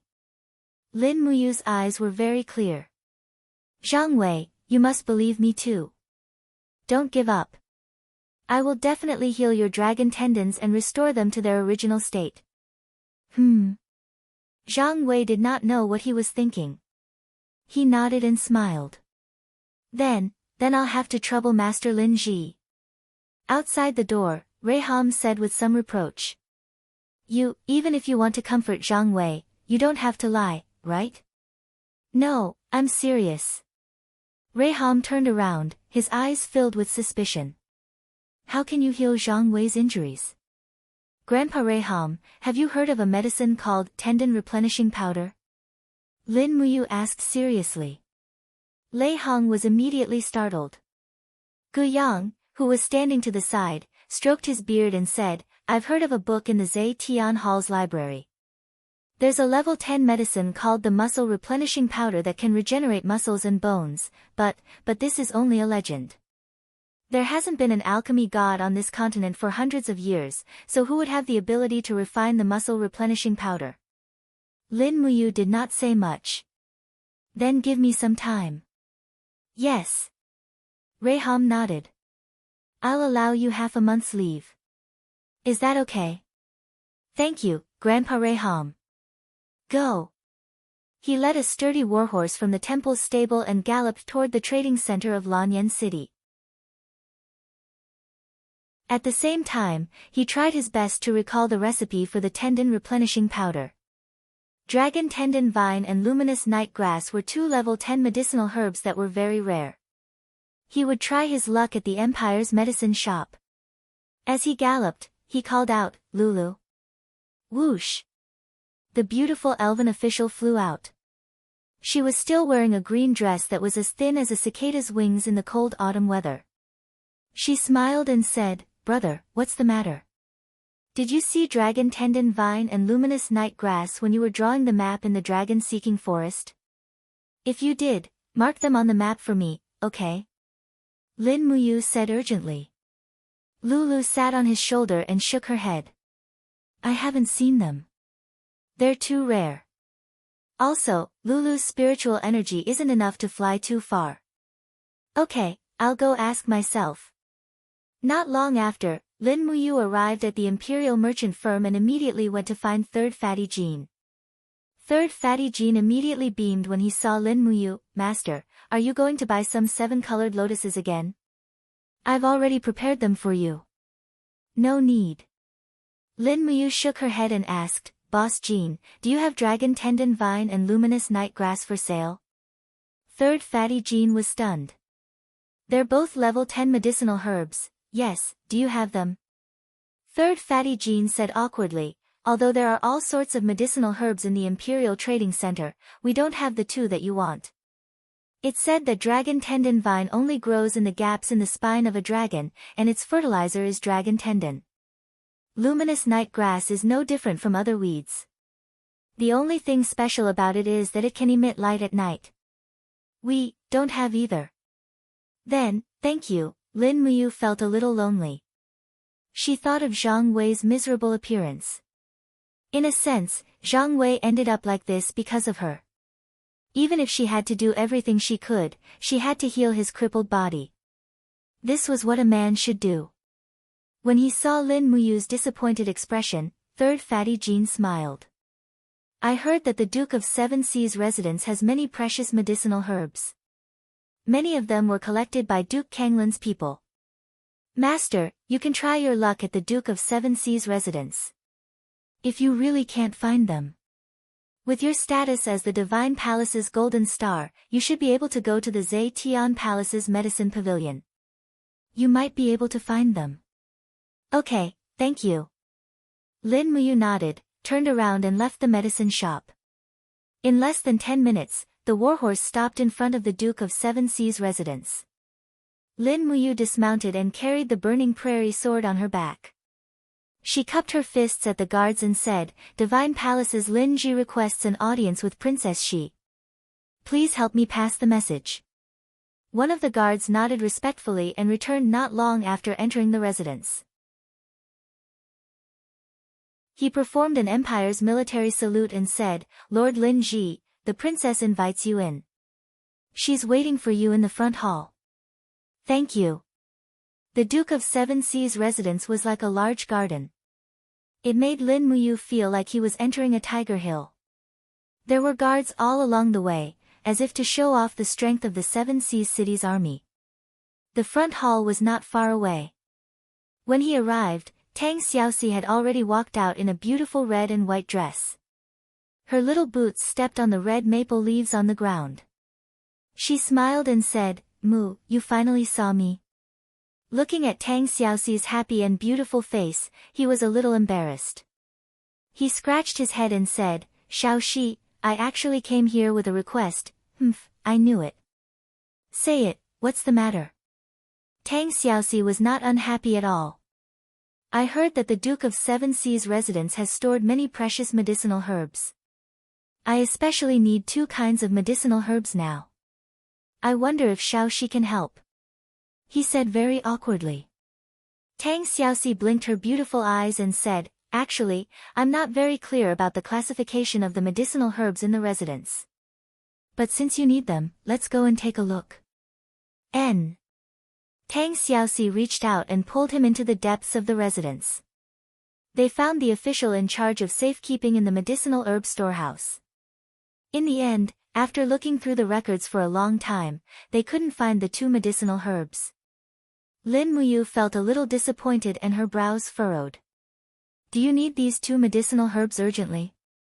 Tang Xiaoxi asked with concern. To save my life.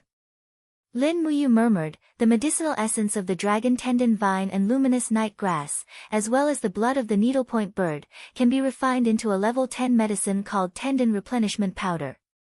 The greatest effect of tendon replenishment powder is to regenerate the muscles and bones.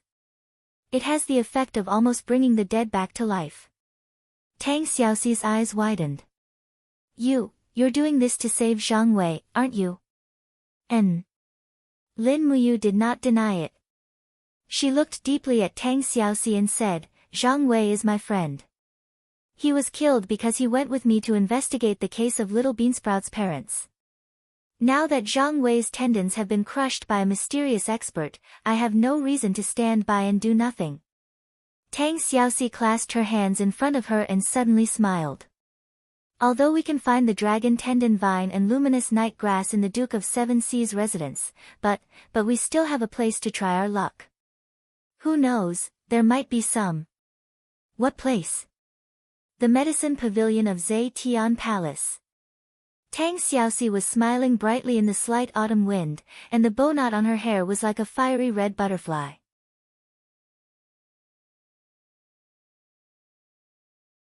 Chapter 82. When it was close to noon, 2 warhorses stopped outside the palace gates of Zetian Palace. Tang Xiaoxi dismounted and walked forward with Lin Muyu. A group of imperial guards also came forward to greet them. Princess Shi. A imperial guard respectfully greeted. Tang Xiaoxi said, Please help me pass a message to Her Highness Yin. Tell her that Tang Xiaoxi requests an audience with her. Yes. The imperial guard quickly mounted his horse and rode for a full 10 minutes before returning. He cupped his fists together and said, Her Highness Yin is practicing archery in Phoenix Perching Palace. let me bring Princess Shi and Lin Ji there. Many thanks. They quickly mounted their horses and galloped all the way to the imperial palace. This was Lin Muyu's first time entering Zetian Palace, and it was an indescribable novelty to her. Inside Zetian Palace, the white jade floor shimmered with a luster. In the distance, there were palaces shrouded in mist. Floating windows carved from blue tiles shone with the luster of crystal and jade. Every 10 steps, there was a sentry post of the Imperial Guard. Not only was this place as rich as a mountain of gold and a sea of jade, but the security here was also extraordinarily tight. After passing through palace after palace, they finally arrived at Phoenix Perching Palace. This was Qin Yin's residence. The continuous palace terrace left Lin Muyu speechless. It was too luxurious. She lived in such a large house by herself. She originally thought that living in a villa in the real world was already considered luxurious, but compared to Qin Yin's residence, it was simply simple and unadorned. Outside of Phoenix Perching Palace was a martial arts practice field. Amidst the clattering of horse hooves, eldest Princess Qin Yin rode a fine horse in a golden cloak. She held a very exquisite bow in her hand, and the golden power of the god-binding chains surrounded her. She let go of the reins in her left hand and drew the bow with both hands, aiming at a target in the distance. Pa! With a soft sound, the arrow hit the bull's eye. Immediately, the maid at the side smiled and said, "Your Highness, good archery." But at this moment, Qin Yin turned her eyes to another place. She jumped off the horse and ran straight to Tang Xiaoxi and Lin Muyu, letting her gold-rimmed boots step on the gravel ground. "Xiaoxi, you're finally here." Tang Xiaoxi held the reins and said with a smile, "Xiao Yin, Mu and I are here for some business. Take us to the medicine pavilion. Mu is in urgent need of 2 level 10 herbs. You must help him." Qin Yin was startled. Her gaze landed on Lin Muyu. She smiled and said, "Since that's the case, let's go to the hidden medicine pavilion. I know the manager there, so you can freely enter and exit." Yes, yes. When the 3 of them arrived at the hidden medicine pavilion, they could indeed freely enter and exit. After all, Qin Yin's beautiful face was already a pass. She was the beloved daughter of the radiant prince, Qin Jin. She had awakened the god-binding lock martial soul at a young age, establishing her position as the successor of the empire. Even Qin Jin and the previous emperor had not awakened the god-binding lock, but among the younger generation of the Qin clan, Qin Yin and Qin Lei had already awakened the god-binding lock. They were known as a generation full of hope. But unfortunately, the 3 of them almost went through the hidden medicine pavilion's name list, but they still could not find the dragon tendon vine and luminous night grass. At this time, the manager at the side said carefully, "Your Highness, these 2 herbs have disappeared for many years. They are not in the hidden medicine pavilion either." This humble servant heard that there is a place in the depths of the dragon-seeking forest called the Dragon's Tomb. That is the burial ground of the dragon clan. If we can find the dragon's tomb, I'm afraid we can get as many dragon tendon vines as we want. It's just that the depths of the dragon-seeking forest are too dangerous, so the alchemists are unable to reach there. Is that so? Qin Yin blinked her eyes that were as deep as the starry sky. She smiled and said, "Then why not?" Lin Muyu suddenly had a bad feeling. In the end, Tang Xiaoxi immediately responded with a smile, "Why don't we take the opportunity to go to the dragon-seeking forest?" At the side, the commander of the Imperial Guards, Feng Jixing, retorted sternly, "Nonsense. Even I don't know where the dragon's tomb is. Moreover, you should know very well how dangerous the dragon-seeking forest is. One of you is the heir of the Qin clan, and the other is the princess of the Seven Seas Tang sect. Your identities are so special. Stop fooling around. You must not go to the dragon-seeking forest." As he said that, Feng Jixing glared at the manager of the hidden medicine pavilion and said, "I will not report the matter of you encouraging His Highness to go to the dragon-seeking forest for now. If it happens again, your head will definitely be removed." The manager hurriedly knelt and begged for mercy, "Lord Commander, please spare my life. I didn't do it on purpose. Don't kneel before me. I'm so young, I can't take it. Hurry up and get up. Otherwise, my saber will drink blood, yes. At the side, Lin Muyu smiled and said, Big brother Feng, don't scare me like that. Feng Jixing could not help but laugh. I was pretending to be so serious, but you still managed to see through me. At this moment, Qin Yin had already turned around and left the hidden medicine pavilion with Tang Xiaoxi. As she mounted her horse, Feng Jixing hurriedly chased after her and asked loudly, Your Highness, what are you going to do? Greetings, Father. I've already reached the level 59 bottleneck. I'm going to the dragon-seeking forest to train and break through. Feng Jixing complained incessantly. He had really poked a hornet's nest this time. This capricious princess of the empire was going to the dragon-seeking forest again. Nothing good ever came out of it, and this time would most likely not be an exception. The Zetian Palace was resplendent and magnificent. It was close to noon, and the emperor, Qin Jin, was holding a banquet for his officials. The Minister of War, the Ministry of Justice, as well as the commanders of the various armies that lived in the imperial capital were all present. Qin Jin held a jade cup in his hand and said with a smile, Come, come, come. My subjects, let's have a toast together. Everyone held their cups with both hands and treated it like a precious treasure. If anyone were to spill the wine bestowed by the emperor, it was possible that their heads would roll on the ground. At this moment, the eunuch outside announced loudly, Her Highness Qin Yin has arrived. Commander Feng Jixing has arrived. Princess Tang Xiaoxi has arrived. And that brat, who are you? You're not allowed to enter. Imperial guards, take him down. Imperial guards, stand down. This is my friend. Qin Yin's voice rang out. Qin Jin couldn't help but put down his cup, a helpless expression on his face. He loved and hated this daughter of his. He loved her excellence and beauty, and hated her willfulness and unruliness. However, perhaps love was 99%, and hatred was only 1%.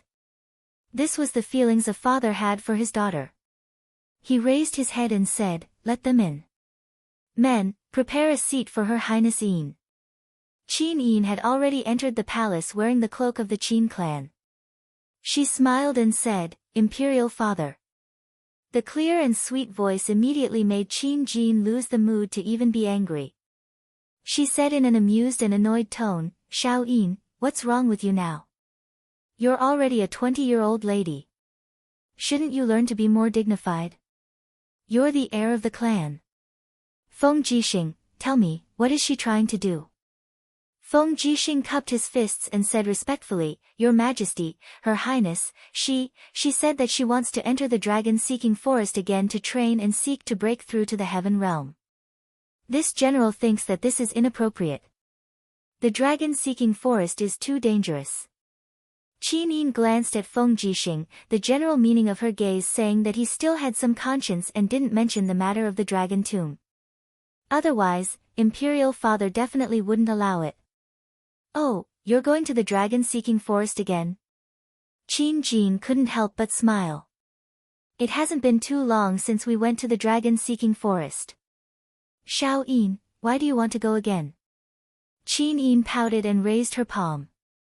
A golden chain coiled around her graceful body like a real dragon. She walked forward step by step and said with a smile, Imperial Father, look, your daughter's god-binding chains has already been cultivated to the limit of the 5th level. If I don't experience a battle to break through, I'm afraid I'll become a piece of trash.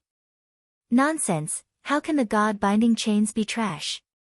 Qin Jin's tone was a bit stricter, but when he saw Qin Yin's red eyes and aggrieved expression, his heart immediately softened. He said, Go then, but you can only go within the boundaries of the clan's hunting grounds. How can that be? Qin Yin raised her face to look at her father on the throne. The spirit beasts in the hunting grounds are too weak. Even if I kill them, they won't help me break through. Imperial Father, just allow me to enter the depths of the dragon-seeking forest to cultivate. Qin Jin sighed helplessly and asked, "My subjects, Her Highness wants to enter the dragon-seeking forest to cultivate. Who do you think is the most suitable person to send to protect her?" The minister stood up and said, "Your Majesty, Lord Qin Lei, the son of King Yuning and the commander of the imperial army, is quite strong. Moreover, he grew up with Her Highness and can be considered to be childhood sweethearts. It is most suitable for him to lead an elite troop to escort Her Highness to cultivate." Qin Jin nodded. Do you have any other suggestions?" Another minister stood up and said, "Your Majesty, this humble subject suggests that the commander of the imperial army, Feng Jixing, also lead 1,000 elite cavalry from the imperial army to go with her. After all, Her Highness is the crown prince and the heir of the clan. Her safety must be guaranteed. It is a pity that only the 2 of the 6 white-robed imperial guards can be dispatched at any time. Lei Hong is in charge of the Divine Hall and can't split himself up. Chu Chu, on the other hand, has nothing better to do. Otherwise, it would be best for Lord Chu Chu to escort Her Highness." Qin Jin smiled slightly. "Then it is decided. Commander Feng Jixing, you will lead 2,000 elite cavalry from the imperial army to escort the princess to the dragon-seeking forest. Qin Lei, you will lead 100 imperial guards to protect Her Highness at all times. Do you all understand?" Feng Jixing and Qin Lei knelt on one knee and cupped their fists. "As you command." In the afternoon, the people outside the Zetian Palace were shouting and the horses neighing. A total of over 2,000 troops set out together, heading straight for the dragon-seeking forest. Qin Yin was filled with helplessness. She had originally thought that she could train in the dragon-seeking forest with Tang Xiaoxi and Lin Muyu. She had never thought that it would soon become an attack by the entire army. However, she could not do anything about it. After all, as the heir of the clan, this might be the price to pay for being above the masses. Qin Lei and Feng Jixing wore the armor of the white-robed imperial guards and looked very spirited. They guarded Qin Yin on her left and right, while Tang Xiaoxi spurred her horse and walked side by side with Lin Muyu. In front of them, a group of light cavalry acted as sentries and left the city in a grandiose manner. Even Lin Muyu did not have the time to return to the Divine Hall to pack her luggage. However, as long as she had the burning prairie sword, she would not need anything else. After sunset, they entered the dragon-seeking forest. As they were still at the periphery of the dragon-seeking forest, everyone was more relaxed. However, the night sky was filled with stars and the sounds of the insects coming from the forest made them feel more relaxed and happy. Next to the white tent, Lin Muyu carried the burning prairie sword and stepped into the bushes. She looked around but did not see any luminous herbs. It was impossible for there to be luminous night grass at such a close distance to Lanyan City.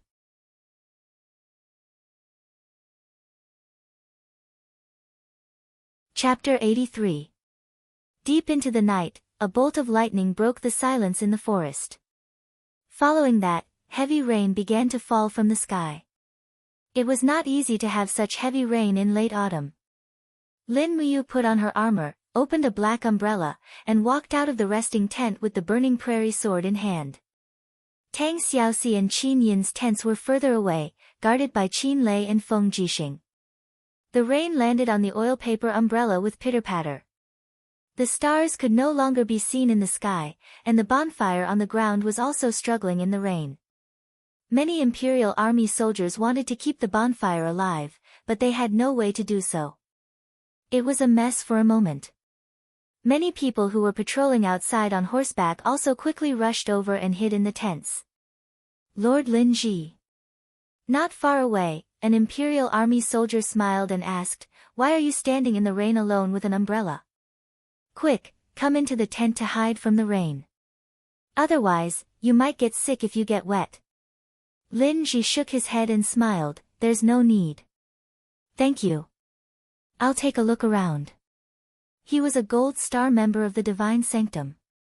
Even among these Imperial Army soldiers, he was already an influential figure. Moreover, he was familiar with Feng Jixing and Qin Lei. Therefore, Lin Muyu was rather free in the camp. The rain pitter-pattered and extinguished the last bonfire. As a result, the forest had already become dark. Clang! Drawing the burning prairie sword, he exhaled a small amount of vital energy from his palm and infused it into the sword. Immediately, streams of raging flames that could not be extinguished by the rain surrounded the sword, illuminating a small distance. He walked around the camp step by step. He had to ensure that there were no enemies in the surroundings.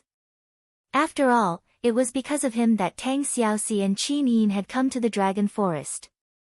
If anything were to happen to these two pearls of the Empire, he would definitely feel guilty for the rest of his life. The tent is leaking. Quick, find some wide leaves. It was unknown who shouted, but many of the Imperial guards rushed into the forest to cut down the trees. At this moment, there was a sudden rustling sound from the right. Lin Muyu immediately turned around in alarm.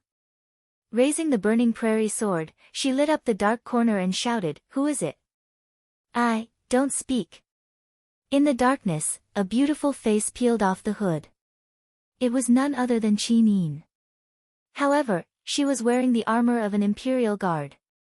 Her lips curled up into a smile as she asked, "What's wrong, you? Do I look strange?" "Your Highness, why are you dressed like this?" "If I don't dress like this, how can I sneak away?" She giggled, her beauty unmatched. "Slip away. Hurry up, Xiaoxi is waiting for us in front." Qin Yin once again lifted her cloak to cover her face. Her dark golden royal cloak was airtight. It seemed like it could also shelter her from the rain. Lin Muyu was confused.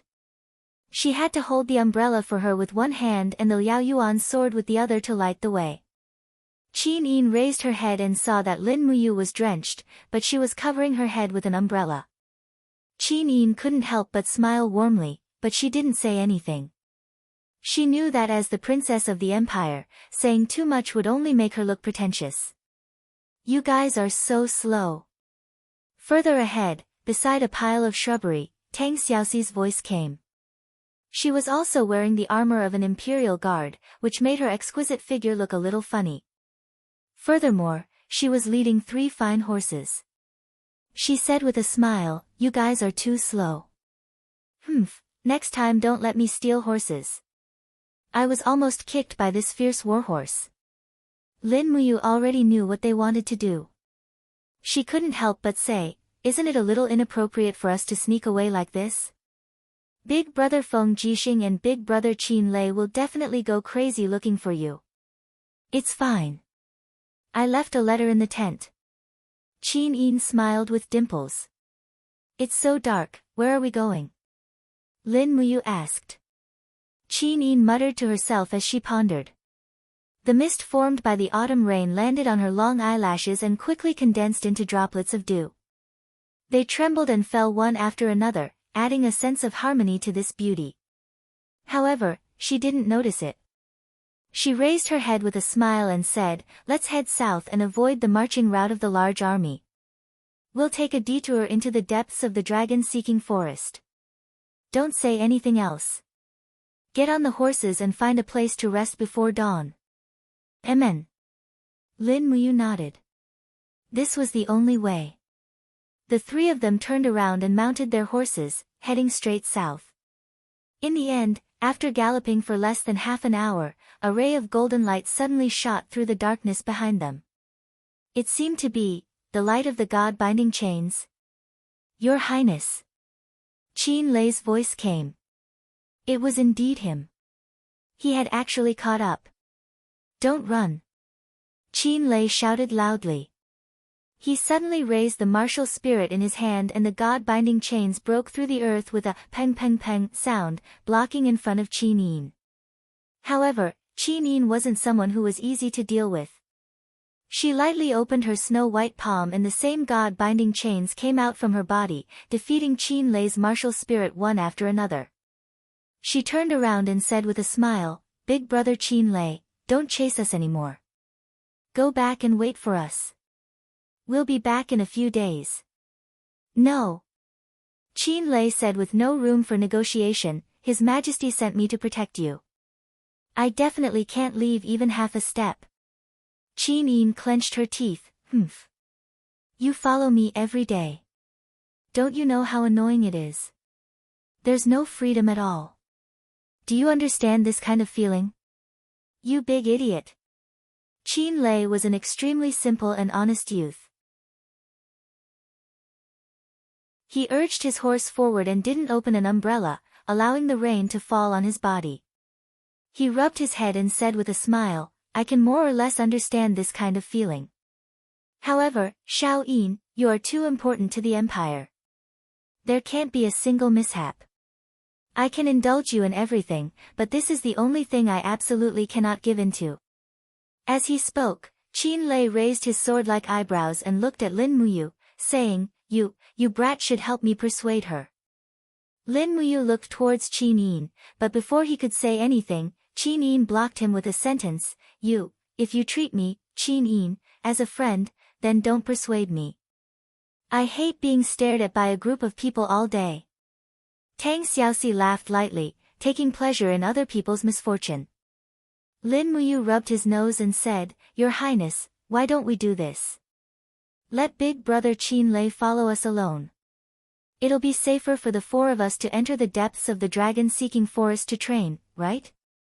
Yes, you is right. Qin Lei looked at Lin Muyu gratefully, then said, I'll go with you all alone. I won't bring any men and horses. Your Highness, this should be fine, right? Qin Yin's small and exquisite nose was slightly raised. She huffed angrily and said, Then follow us, but you all have to listen to me along the way. You're not allowed to use Father Emperor to pressure me, or else you'll go back immediately. Qin Lei felt as if he'd been granted amnesty. All right, I'll definitely listen to you. Lin Muyu and Tang Xiaoxi looked at each other and smiled. In the end, the adventuring this time went from 3 people to 4 people. That was good too. Qin Lei's strength was the strongest among the 4. With him around, it would be a bit safer. Traveling 100 miles in the night, they encountered a few spirit beasts below 1,000 years old, but they were all easily taken care of by Lin Muyu and Qin Lei. Qin Lei had seen Lin Muyu's 4-elemental imperial sword at the last Eve festival banquet, so he admired this handsome youth very much. So even though there was a great disparity between their statuses, he was still very polite along the way. The rain stopped, and the sky brightened. Sunlight fell on their bodies. Qin Yin rode on a warhorse, her whole body enshrouded in a faint fiery light. Unknowingly, she'd already used the God-binding lock's fiery strength to dry the clothes on her body. Tang Xiaoxi's martial spirit was a fire fox, so she could naturally do it easily as well. As for Lin Muyu and Qin Lei, it wasn't so troublesome. The fiery energy of their virgin bodies was enough to dry their clothes. The 3 took a roundabout route south, and after a day, they finally entered the depths of the dragon-seeking forest. In the afternoon, the lazy sunlight shone on every part of the forest. Qin Lei held a map scroll in his hand, looked at it carefully for a while, then said, According to the records on the map, we still need to travel south for about 3 days, and we'll be able to reach the legendary dragon graveyard area. However, that place is a forbidden area, and the spirit beasts on the way are also quite strong. It's said that it's been a long time since anyone has entered that place alive. Tang Xiaoxi's fire fox martial spirit was jumping on her fragrant shoulder. She giggled and said, It doesn't matter. We have a total of 4 people this time. Big brother Qin Lei is in the heaven realm, and the rest are all in the earth realm. However, as long as we meet a suitable spirit beast, Xiao Yin and Mu can both step into the heaven realm. At that time, our overall strength will be even stronger, and it won't matter even if we meet a spirit beast. Qin Lei nodded. Holding a warblade that flickered with lightning, he urged his horse to walk at the very front. This blade had quite a history. It was called the Thunder Split Blade, and it was said to be a mysterious great treasured blade. Prince Yuning had gone through a lot of trouble to get his hands on it, and in the end, he gave it to his eldest son, Qin Lei. It also made Qin Lei one of the few experts in the Imperial City, so much so that when the Thunder Split Blade was mentioned in the Imperial City, they would definitely think of Qin Lei, and when Qin Lei was mentioned, they would definitely not forget his Thunder Split Blade.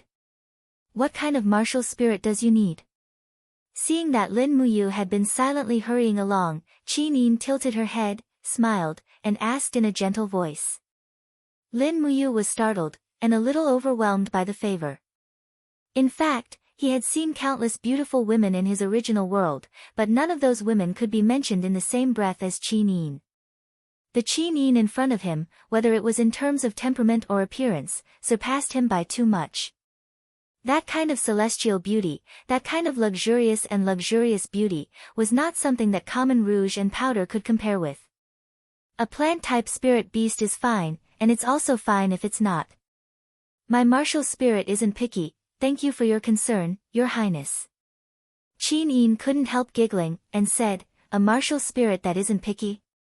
You is really interesting. Just at this time, Qin Lei suddenly raised his arm in front of them, and said in a low voice, I'm afraid that the spirit beast that isn't picky has already arrived. Everyone be careful, there's a spirit beast 300 meters to our north, with a lifespan of at least 5,000 years, 5,000 years? Not only was Qin Yin not worried, she even revealed a trace of excitement. Raising her hand, she drew the sword at her waist, and said with a smile, then let's prepare to make our move. Wait first. Qin Lei's expression was extremely grave, and said, it's a stone beast, its surface is even harder than stone, and its strength is extremely great. Moreover, a 5,000-year-old stone beast is even more not to be underestimated. You, prepare to attack together with me. With your martial spirit's defense, it's even more convenient to deal with this kind of stone beast. Lin Muyu drew her long sword, and said cheerfully, N.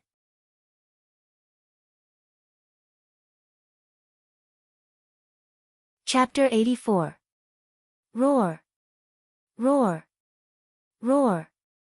A huge rock that seemed to be grayish-white was entrenched in the middle of the valley. It was as big as a disc, but upon closer inspection, one could discover that the surface of the rock was actually made up of rock scales. This was a stone beast that was curled up together. Furthermore, it seemed to have discovered the scent of humans as its body slowly moved and let out a low roar. Qin Lei held the thunder split blade tightly and looked at Lin Muyu, saying, I have also encountered a stone beast when I was training in the wild in the past, but it was only 1800 years old. You must not underestimate the strength of the stone beast. Its movements are very agile, and its claws are sharp. One strike is enough to break a 10-centimeter thick heavy shield. Furthermore, the rock scales on its surface are very thick, and normal attacks cannot break it. Later, you will attract the stone beast, and I will attack. How about it? Lin Muyu waved her palm lightly, and the gourd martial spirit came out of her body, condensing into the black tortoise shell and dragon scale wall. She nodded and said, I will go first. Big brother Qin Lei, you have to be careful. You be careful too. Lin Muyu actually had an indescribable feeling of excitement in her heart. This time, the four of them came out to train together, and it was true that her defensive ability was the strongest. Therefore, she naturally took on the role of MT. The responsibilities of attracting aggro, taunting the opponent, and taking damage fell onto her. However, this was not a game. Once the team was annihilated, it meant death. There was no chance to revive and start over. Roar. The huge rock slowly began to shake. The huge disc separated into a head and a tail, and the head that was entrenched at the tail suddenly raised up. It was the face of an evil beast. It suddenly opened its bloody mouth and pounced towards Lin Muyu. This stone beast's body was at least a few dozen tons in weight. When it moved, the earth and mountains shook, but its movement speed was definitely not slow. Lin Muyu saw it clearly. Her left hand spun around her waist and grabbed the demon noise blade. She spat out her true energy and threw the demon noise blade out. Shio! This hidden weapon carried a sharp whistling sound as it rushed towards the weak point of the stone beast's head, its eyes. Roar! Unexpectedly, this big fellow was so agile that it actually moved its head to avoid the injury to its eyes. Instead, it turned its forehead to collide with the demonic noise blade. With a dang sound, sparks flew in all directions as the demonic noise blade was sent flying. From afar, Lin Muyu unleashed a demonic noise fist to control the direction of the demonic noise blade. At the same time, she gripped her sword with her right hand and let out a low grunt. Streaks of lightning crackled around her arm. Just as the stone beast was about to pounce on her, she abruptly threw out the burning prairie sword, Thunderous Frenzy. Pang! With a heavy strike, half of the blade pierced into the stone beast's lower jaw, but it didn't seem to bleed. The stone beast's rock scales were at least a meter thick, so this strike didn't cause any serious damage. In the blink of an eye, the stone beast swung its sharp claws and pounced down. On its left arm, there were a total of 3 blade-like claws, and they rapidly slammed into the wall of Lin Muyu's gourd. With a pang sound, energy splashed in all directions. Lin Muyu also rapidly retreated a few steps, her face somewhat pale. With just one attack, the black tortoise shell showed signs of breaking. Hold on. Qin Lei raised the thunder-split blade and let out a violent roar as he rushed onto the stone beast's body. Both of his hands gripped the long blade, and the god-binding chains wrapped around the blade. A golden light flourished as he heavily struck down. Pang! Stone fragments flew everywhere, and the stone beast immediately let out an angry roar. A large hole had been opened on its back, and even some blood could be seen spurting out. Roar! The stone beast suddenly opened its mouth, as if it was going to swallow Lin Muyu. Huh! Lin Muyu was startled, and she hastily retreated with the falling star steps. She opened her right hand, and lightning controlled the burning prairie sword in the air. She suddenly lowered her arm, and the burning prairie sword suddenly struck down from above, carrying the power of a thunderous frenzy. A loud sound was heard as it bombarded the stone beast's upper jaw, and it immediately closed its wide-open mouth. Its entire head heavily smashed onto the wall of the gourd. Woo-woo! Lin Muyu let out a miserable groan. The outermost layer of defense, the black tortoise shell, was finally broken. The blood and qi in her body surged, and she was unable to summon her true qi to condense the black tortoise shell again in a short period of time. She could only open her arm, and spit out her true qi. The orange light of her martial spirit blossomed, and a gourd flower bloomed. Puchi! A mouthful of poisonous liquid fell onto the stone beast's forehead like an arrow, and rapidly penetrated and corroded it. However, the stone beast's skin was too thick, and there was nothing that could be done to it in a short period of time. Beautifully done, you. Qin Lei brandished the thunder-split blade, and streaks of lightning burst forth and fiercely struck the back of the stone beast. He was the most dangerous person. However, right at this moment, Tang Xiaoxi held the fire fox martial spirit in her hand, and loudly said, "Big brother Qin Lei, be careful." What? As soon as Qin Lei turned around, he saw a black shadow flash over. Pang! That was the sweeping attack of the stone beast's tail. Under the violent and powerful attack, it immediately sent this commander of the imperial army flying, falling straight into the distant forest. However, Qin Lei's cultivation had after all already stepped into the heaven realm. His voice quickly came from there, "I'm fine. You have to hold on." Huff, huff, huff, the stone beast snorted, and a bit of blood had already seeped into its pair of eyes. Its blood-red pupils stared fixedly at Lin Muyu, and both of its claws flew about.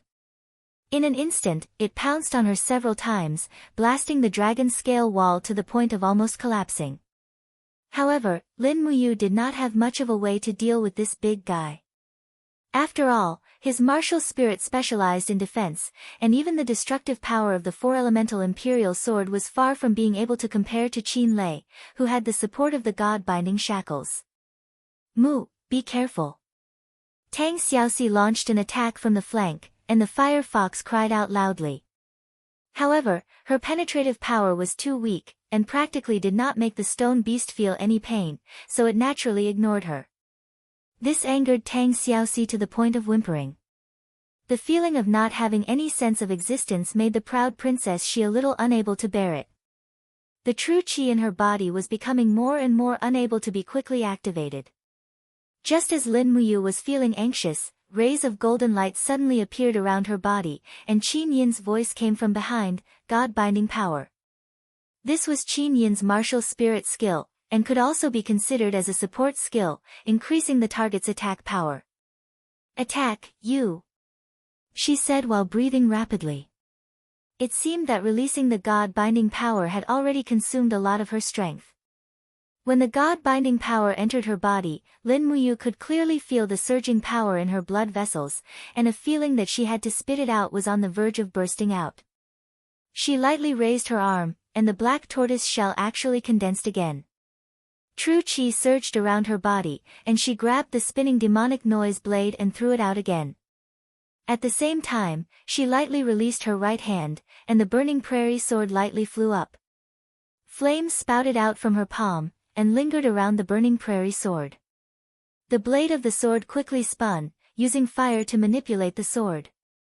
Furthermore, she used the true dragon essence fire this time. The dazzling purple flames lingered around the long sword, causing Qin Yin and Tang Xiaoxi to be a little shocked. They had never seen flames like this before. Dragon flame spiral break. She exerted force with both hands, and immediately the high-speed spinning burning prairie sword smashed into the stone beast's head like an invincible iron awl. The true dragon essence fire quickly melted the stone beast's scales, and with a bang, it blasted a large hole in the stone beast's head. Grayish-white brain matter could faintly be seen. Good heavens, this attack was really ruthless. But what shocked Lin Muyu was that the stone beast's vitality was too tenacious. It seemed to be completely fine even after its head had been blasted open. With a roar, it pounced forward, and with a swipe of its claws, it directly shattered the black tortoise shell. Lin Muyu raised her hand to grab the burning prairie sword, and hurriedly pressed her left hand against the blade to block the stone beast's next attack. It was also at this moment that a beautiful figure appeared beside him. Qin Yin carried a long sword and stood shoulder to shoulder with him. God-binding shackles surged around her. With a shout, the God-binding shackles slashed out together with the long sword. Pang! What a good Qin Yin! She actually relied on the tyrannical strength of the God-binding chains to slash back the stone beast's sharp claws. At this time, Qin Lei raised the thunder-split saber and charged over again. A slash landed on the stone beast's neck from midair, and stone fragments splashed everywhere. He loudly said, "Shao Yin, you, Shao Shi, all of you fall back. Let me do it." The stone beast was still roaring, but after being continuously slashed 7 or 8 times by Qin Lei, its roars became weaker and weaker. With a crack, its bones broke, and its entire head separated from its body. No matter how strong its vitality was, it was unable to continue fighting without a head. After all, it was a stone beast, not called Xing Tian. Huff, huff, the stone beast's head that fell to the ground was still breathing with all its might, while its body lay on the ground, continuously struggling frantically. F***ck, Lin Muyu held the burning prairie sword with lingering fear in her heart. She turned around to look at Qin Yin, and asked with concern, "Are you all right?" Who would have thought that Qin Yin would also ask the same thing? The two of them spoke at the same time. In the next moment, Her Highness the Princess lowered her head with a flushed face. She didn't know what to say to get past this awkwardness. Luckily, Qin Lei was more straightforward. He leaped down from the stone beast's corpse, and said with a smile, "Luckily, Yu's defense is strong enough. Otherwise, we might be in danger." This time, it was really not easy to kill this 50-100-year stone beast without any injuries. "Your Highness, what are you still hesitating for?" I remember that your god binding chains only has 3 abilities, and none of them are defense type. Come, this stone beast's defense is so strong. If you can absorb the stone beast's defense type ability, it will definitely greatly increase your individual strength. Tang Xiaoxi also said with a smile, that's right. Xiao Yin, hurry up and refine the beast spirit. Who knows, you might be able to successfully step into the heaven realm. Amen. Qin Yin was no longer embarrassed to the point of blushing. She took a step forward, and with a light chant, she summoned the god-binding chains. This golden chain was like a real dragon, coiling around the young lady's waist and between her twin peaks. It was like a guardian, but also like an attacker. It began to madly and greedily absorb and refine the stone beast's beast spirit. This stone beast's beast spirit could actually be refined by herself, but Lin Muyu didn't care. There were many spirit beasts in the dragon-seeking forest, so there was no hurry. Letting Qin Yin become stronger would be of great benefit to the entire adventurer team. Qin Yin closed her beautiful eyes, controlling the god-binding chains to enjoy this delicious meal. However, the stone beast's beast spirit was still very tenacious. No matter how hard Qin Yin tried, she was still unable to grasp the beast spirit's most essential part. Qin Yin also knew that this power contained the stone beast's most essential spiritual power, which was also the ability power. Therefore, she had to absorb this portion of the beast spirit. Unfortunately, this seemed to be too difficult. Not long after, Her Highness the Princess was already drenched in fragrant sweat. I can't do it anymore, she suddenly said.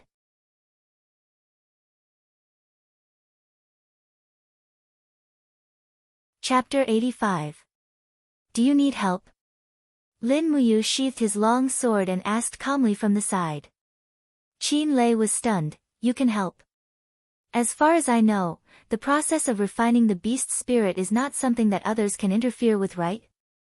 Xiao Yin. If you really can't refine the skill, then don't force yourself, otherwise you will hurt your body.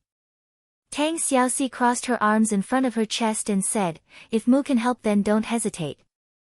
Lin Muyu walked to Qin Yin's side and a faint fragrance of a young girl entered his nose. His heart couldn't help but sway, but he immediately reprimanded himself in his heart. What am I thinking about, you bastard? Is this the time to let your imagination run wild? I can't keep thinking about petty things all day long. We must be honest and be a person who is free from vulgar interests. Lin Ji, you better remember, you are an honest and confident young man. Thinking of that, his face turned red. His palm opened slightly and his true qi surged. The treasured refining cauldron shrouded down in the form of energy and quickly enveloped Qin Yin and himself. But from Qin Lei and Tang Xiaoxi's point of view, the energy that Lin Muyu summoned was a kind of true qi energy condensed body, and they couldn't see the specific form of the treasured refining cauldron. Closing his eyes, the first layer of true fire inside the treasured refining cauldron started to burn, refining the last strand of beast spirit of the stone beast. Qin Yin also seemed to feel it as her long eyelashes lightly trembled, but she didn't dare to be distracted in the crucial process of refining the beast spirit. Lin Muyu said softly, Your Highness doesn't need to be distracted, concentrate on absorbing and leave the rest to me. Inside the treasured refining cauldron, the beast spirit of the stone beast was howling miserably as it was refined by the first layer of true fire. But this beast spirit was really too tenacious, it was still unable to be refined even after being refined for a full 5 minutes. Lin Muyu made up his mind and suddenly shouted, activating the second layer of flames of the treasured refining cauldron, Extreme Fire. The so-called Extreme Fire was a flame that came from the sky and was very fierce. It was ranked second among the 18 layers of flames of the treasured refining cauldron. Although it was ranked lower, it was already very powerful at this time because Lin Muyu had only comprehended the third layer of flames. If the third layer of flames couldn't refine the beast spirit, then there was nothing he could do. Ao. Amidst the miserable howls, the extreme fire quickly devoured the beast spirit of the stone beast, refining it into bits and pieces of spiritual essence, which seeped into Qin Yin's body one by one and was absorbed by the princess. Lin Muyu heaved a sigh of relief and quickly removed the treasure refining cauldron. However, she noticed that both her and Qin Yin's bodies were emitting steam. It seemed like the temperature inside the treasure refining cauldron was not just for show. Ah, Qin Yin let out a breath. When she opened her eyes, Lin Muyu and Qin Lei were both stunned. At this time, the expression in Qin Yin's eyes was even more enchanting. Her gaze was deep and the strange expression was as beautiful as the shining stars. Moreover, her entire temperament seemed to have changed a little. It actually made Lin Muyu feel a kind of faint pressure. This was the sign of the great disparity between realms. Xiao Yin stepped into the heaven realm. Tang Xiaoxi asked with a light smile. Yes, Qin Yin smiled, raised her left hand and lightly exhaled. This time, what appeared was not true qi but pure white do qi. Once one stepped into the heaven realm, the aura in one's body would automatically change from true qi to do qi. This was a qualitative leap. In an instant, Qin Yin was extraordinarily happy. Her beautiful eyes looked deeply at Lin Muyu. Thank you very much. Lin Muyu cupped his fists and smiled, serving your highness is my duty. After all, as a member of the temple, he was originally loyal to the imperial family. Although the little princess' attitude towards him was extremely good, Lin Muyu still maintained propriety. There was a difference in identity and status. Once he got carried away, then it might bring about a fatal disaster. This was also one of Lin Muyu's great characteristics. He could maintain wisdom and calmness at any time. Otherwise, it might be difficult for him to ascend to the martial god's throne in conquest. Your Highness, have you refined the stone beast's skill? Qin Lei asked at the side. Yes. Qin Yin nodded lightly, then summoned the god-binding chain's martial soul. She lightly exhaled her do qi and immediately, stone scales appeared around the golden chains of the god-binding chains. This was a defensive skill. It could protect herself from harm. Okay, Qin Lei clapped his hands and said with a smile, this time we did not come to the dragon forest in vain. Your Highness Yin, since you have already completed your training, why don't we return to Lanyan City as soon as possible? The dragon forest is too dangerous. Moreover, Commander Feng Jixing should still be at the edge of the dragon forest waiting for us to return. We have been out for a bit too long. However, Qin Yin frowned slightly, shook her head and said, no, my real purpose for coming out this time is to help you find the dragon's tomb.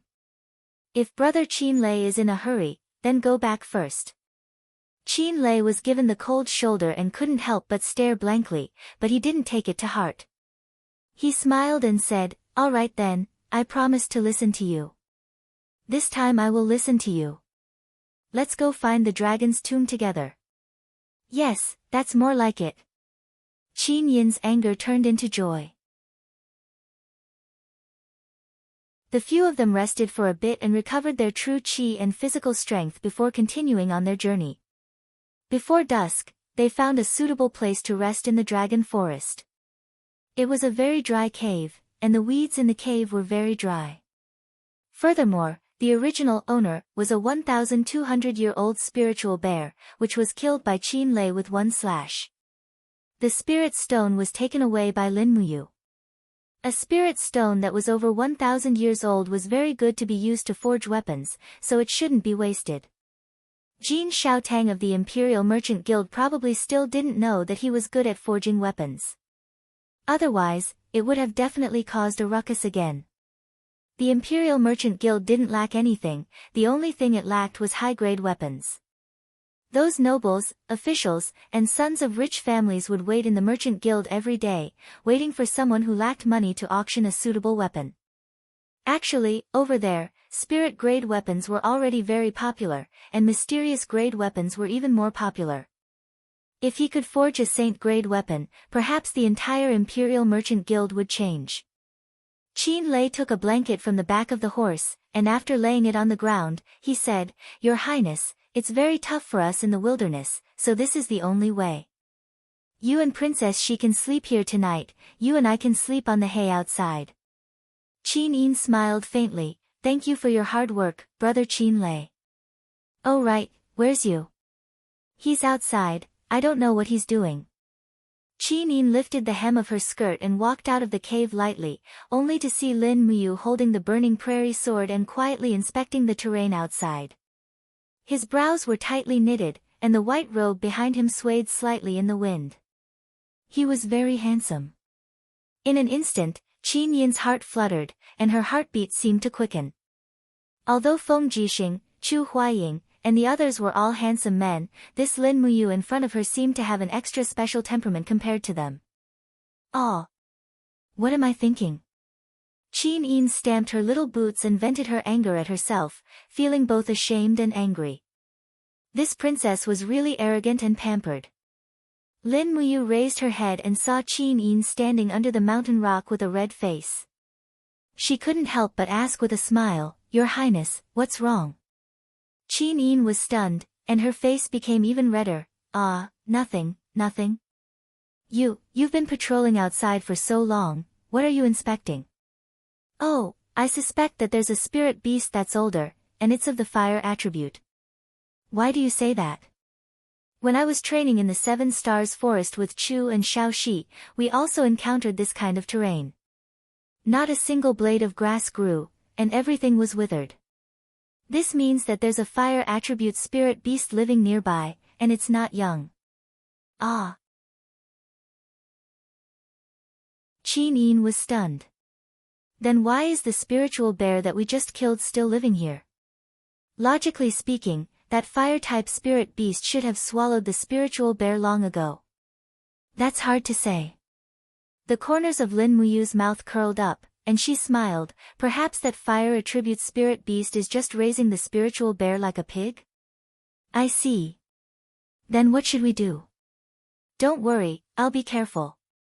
If this spirit beast really comes to find trouble with us, we'll just kill it.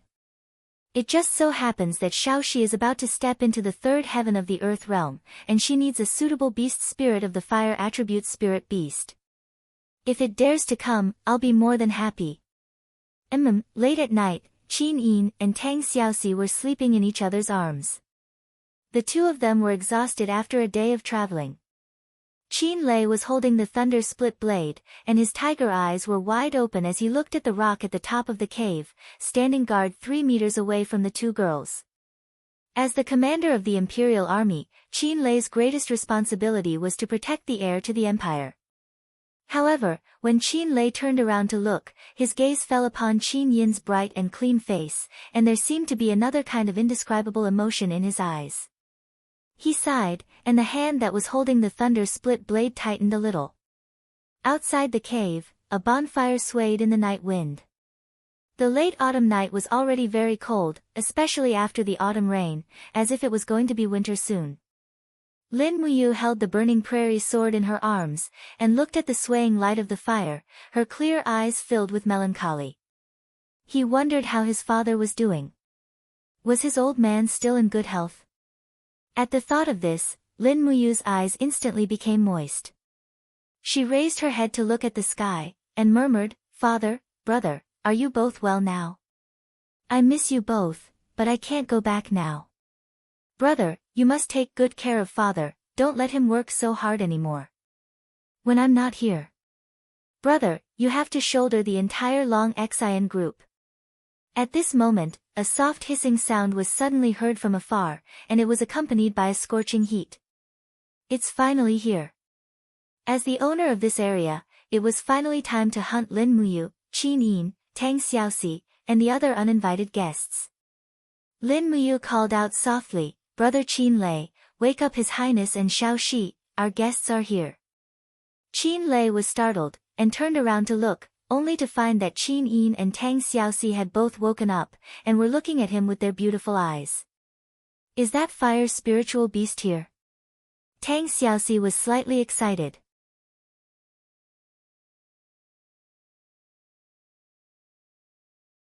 Chapter 86. Hiss, hiss, flames lingered around the head of the huge beast. This was a huge beast that looked like a lizard. Its blood-red eyes stared greedily at the leaping bonfire. Wild beasts were naturally afraid of wildfire, so it seemed to have some fear towards bonfires. However, the handsome youth wearing a general's robe behind the bonfire made it salivate. If it did not swallow this person alive, this lizard would not be satisfied. Qin Lei carried his battle blade and walked out of the cave. He looked at the spirit beast hidden in the bushes from afar and smiled. There are 3 golden and 4 silver lines of fire on its head. It's a 340,000-year-old fire lizard. This kind of spirit beast is very common in the dragon-seeking forest. However, a 340,000-year-old spirit beast is very suitable for Xiaoxi to use for her breakthrough. Qin Yin hugged her cloak and walked out of the cave. Her elegant face looked even more enchanting under the moonlight. She smiled lightly and said, "A 340,000-year-old spirit beast. There's no need for me and Xiaoxi to take action anymore. You and brother Qin Lei, quickly finish it off. After Xiaoxi has refined the beast spirit, we can still sleep for a while longer." "Hurry, hurry," Qin Lei carried his thunder-split blade and walked forward. His gaze was as if he was looking at a prey that had fallen into a trap. He smiled and said, If we don't leave the bonfire, we won't be able to lure it to attack. Let's go, the 2 of us will finish it off quickly." "All right." In reality, Lin Muyu did not think much of this fire lizard. When he and Chuya were hiding in the 7 Stars forest, they had also killed a fire lizard. Although it was only 1,700 years old, at that time, his cultivation was still low. Now, it was completely different. He possessed the 4 elemental imperial sword and the true dragon primary fire. He did not need to care about this 340,000-year-old spirit beast at all. He raised his sword and rushed out, saying with a smile, "Big brother Qin Lei, let's see who can kill this fire lizard first." Qin Lei raised his blade and rushed forward, scolding with a smile, "You stinking brat, you didn't even say a word. You ran so fast, how could I catch up?" Hiss hiss, when the fire lizard saw the 2 approaching, it immediately spat out its tongue and quickly pounced over. Its movements were very agile, but it had underestimated the strength of the young man in front of it. Whoosh! The burning prairie sword sped over, wrapped in thick lightning. Lin Muyu had directly used the shocking thunder wild wave to greet it. Pang! Sparks flew in all directions. The fire lizard's fire breath was actually pierced through by the burning prairie sword. The sword light pierced through the lizard's upper jaw, leaving behind a bloody hole. Thankfully, it did not hit its brain. Otherwise, the fire lizard would have been killed on the spot. Lin Muyu raised her palm. Lightning chains soared into the sky as she controlled the burning prairie sword to attack from the sky. Roar! The fire lizard roared and attempted to counterattack, but it was caught off guard by Lin Muyu's demonic sound fist right in the eye area. As it retreated while screaming, its tail suddenly trembled. The burning prairie sword followed the wind and directly pierced through the fire lizard's tail, nailing it to the rock. This time, it couldn't even run away. Qin Lei laughed out loud. His figure swept across the sky, and he raised the thunder-split blade. Streaks of lightning enshrouded the thunder-split blade. This mighty attack must be Qin Lei's signature skill, right? Fierce thunder blade. With a pu sound, fresh blood splattered. Qin Lei's blade technique was too overbearing. He had actually chopped off the fire lizard's head from the middle. Not only that, his entire body was covered with a biting cold wind force. Suddenly, he held the blade in his hand and swept it horizontally as he shouted, "Dragon's Rush!" Blood splattered everywhere. This massacre scene was not suitable for children. The fire lizard was cut into pieces by Qin Lei's sweeping attack, and there was a faint dragon roar. Qin Lei must have the dragon force in his body, or else the destructive power shouldn't be so exaggerated. Pa! Lin Muyu grabbed the burning prairie sword that was flying over and said, "Big brother Qin Lei, don't randomly slash anymore. This fire lizard is a bloody mess. How is Xiaoxi going to refine the beast spirit later?" "Ah, you're right to remind me." Qin Lei, the martial maniac, quickly put away the blade and said with a smile, "Princess Shi, you can come over and absorb the beast spirit.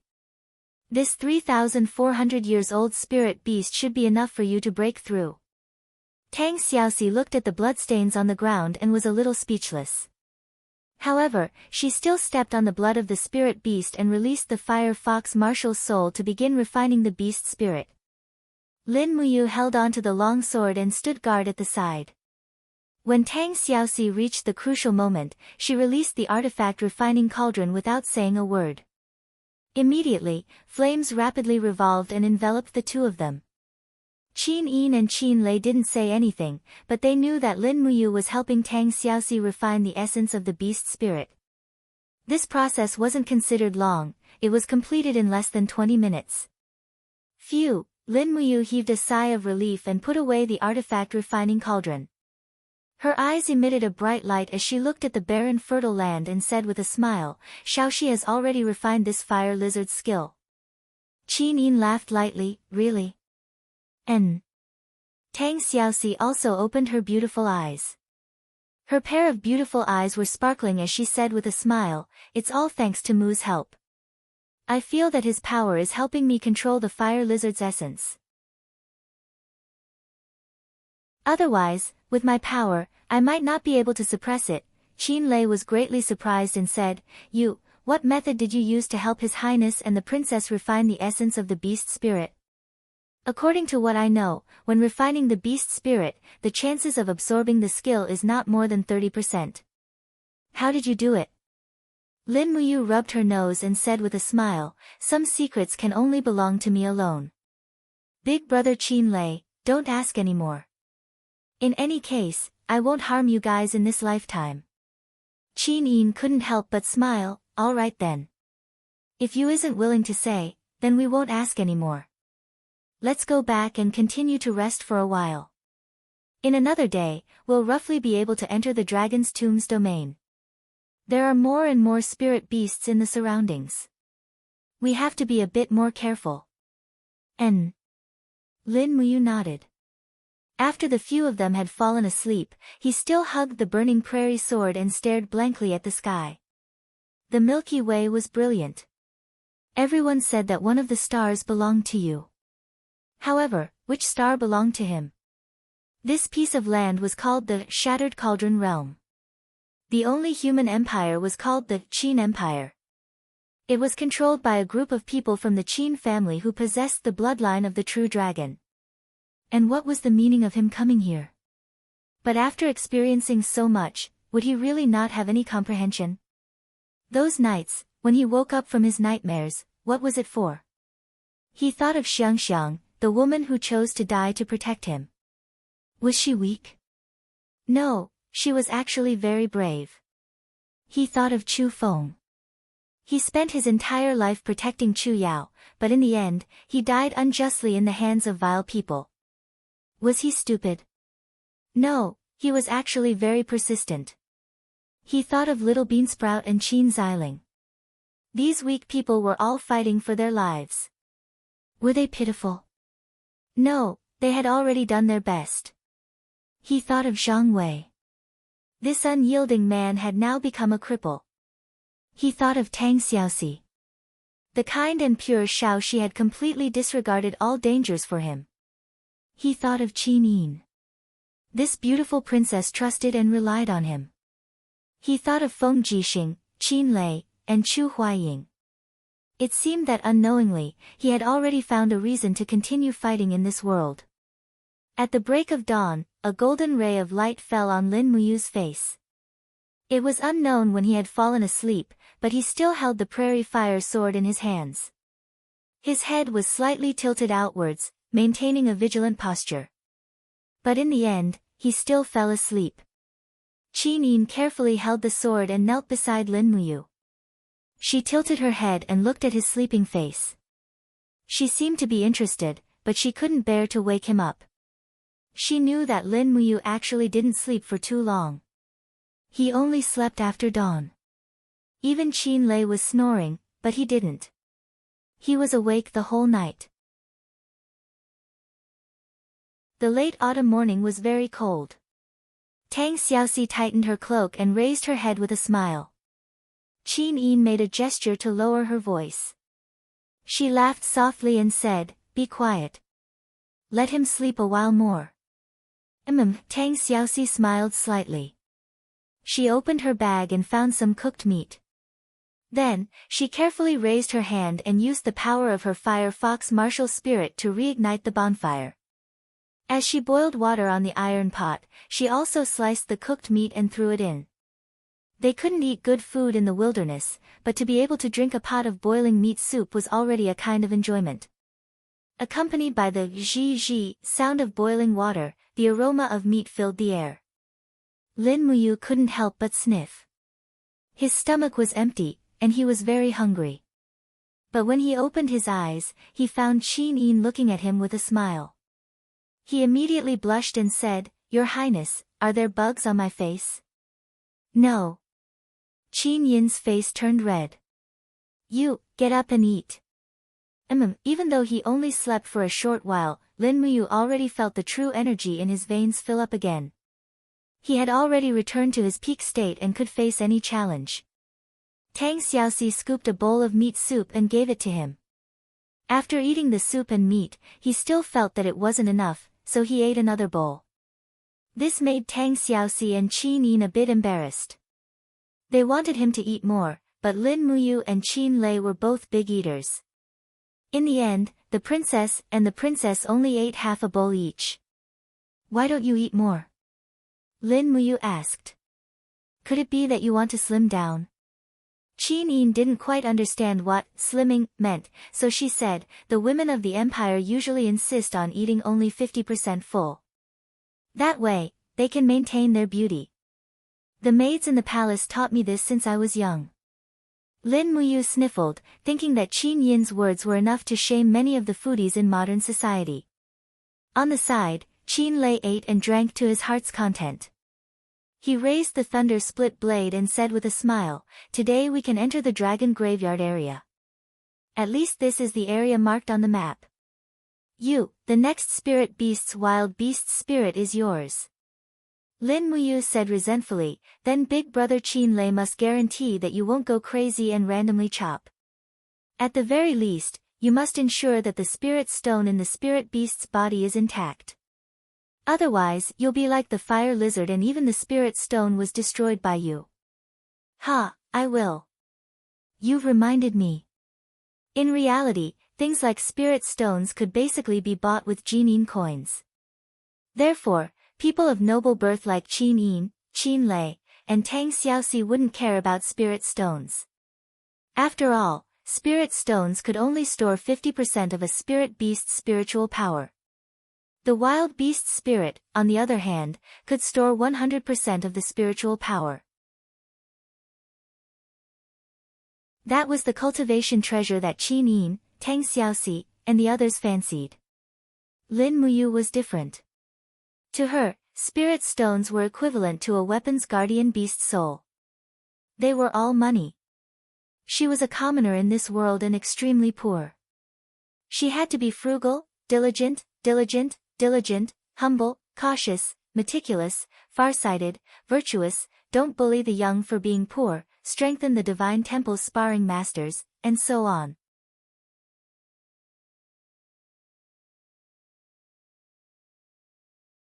Chapter 87. On the fourth day after entering the dragon-seeking forest, the terrain became more and more dangerous, to the extent that it was already impossible to pass through on horseback. They could only lead the war horses and walk step by step through the winding mountains. The road had long been cut off, so they could only rely on Lin Muyu and Qin Lei to wield their weapons in front to open up a path. On this day, they once again encountered 3 spirit beasts that were over 2,000 years old. They were all taken care of one by one, but they still did not encounter any spirit beast that Lin Muyu was interested in. Since they wanted to step into the heaven realm, then they must have a spirit beast with a long lifespan as a sacrifice. The surrounding plants became fewer and fewer. In the blink of an eye, the forest in front was already bare. A formless aura of death enveloped the surroundings. Qin Lei could not help but frown. "We seem to have already entered the dragon's tomb area." This strong aura of death is enough to make normal people unable to survive. Really, everyone wait a moment. Lin Muyu suddenly stopped everyone, then took out a few small bottles of medicine and said, "Everyone drink one bottle." "What is this?" Qin Yin asked curiously as she held the medicine. "Concentration powder." Lin Muyu smiled and said, "To be more specific, it is a first-grade concentration powder, a level 6 medicine. It can keep our minds clear, making us immune to all poisons. The aura of death in the dragon's tomb should also not be able to infect our bodies. Concentration powder is only a type of resistance medicine. It must be consumed before the poison takes effect. The effect can last for 3 days, it is up to you whether you want to drink it or not." As he spoke, he raised his head and drank a bottle of concentration powder. Tang Xiaoxi smiled and drank it as well. Qin Yin pulled out the cork and sniffed it. There was a fresh smell and she drank it in one gulp as well. Qin Lei was the last person to drink it. As the commander of the Imperial Army, he had to be on guard. Although he was already quite familiar with Lin Muyu, he still had to be on guard. He could only drink it when he saw that Lin Muyu and the others were fine. The concentration powder turned into a cool feeling and flowed through her body. Qin Yin could not help but smile in surprise, as expected of a first-grade medicine. "This feeling is really different," Tang Xiaoxi smiled lightly. "Let's go." "Yes, yes." Qin Lei carried the thunder split saber and said, You walk in front and open up the path. I'll bring up the rear. Everyone, be careful. We're about to enter the Dragon Tomb's area." Lin Muyu nodded. She knew that Qin Lei still didn't have 100% trust in her, but this couldn't be blamed on him. Clang! He unsheathed the burning prairie sword and slowly exhaled his true qi. Immediately, the blade of the sword turned red. He urged his horse forward slowly, following the path of the canyon and entering the range of the dragon's tomb. Looking up, he saw that the cliff was extremely steep, forming a thin line above his head. There was even the cawing of crows, making him feel uneasy. On the ground, he could even see pieces of white bones. They were not dragon bones, but human bones. Someone had been here before, and they were already dead. Qin Yin held onto her treasured sword and carefully looked around. Her pair of beautiful eyes were filled with vigilance. The cold wind blew, causing the gold-trimmed dark blue cloak behind her to slowly flutter. Tang Xiaoxi followed closely behind Qin Yin. The fire fox was already squatting on her shoulder, ready to attack at any time. Meanwhile, Qin Lei was at the back. Golden iron chains appeared around the thunder split saber, and the god-binding chains were ready to be unleashed at any time. Smoke lingered in front of them. Very soon, the war horse let out a neigh and became weak and powerless. It was already unable to bear the weight of its rider. Lin Muyu hurriedly got off the horse and said, "We can't go on. The miasma here is too heavy. The war horse can't go in. Let's just tie it here." "We'll go in." Qin Yin and the others nodded. They got off their horses one by one and walked forward on foot. After walking to the end of the canyon, there was a completely different scene inside. There wasn't much of a deathly aura within the dragon's tomb. Instead, it was full of spring, and hundreds of flowers were in full bloom. A clear river flowed from the canyon, and the roars of wild beasts could be heard from afar. It formed a stark contrast with the deathly aura outside. However, there was one thing that hadn't changed.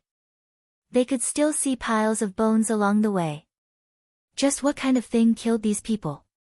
Tang Xiaoxi was a bit flabbergasted. She opened her right hand, and the fiery red ropes that lingered around her wrist loosened one by one.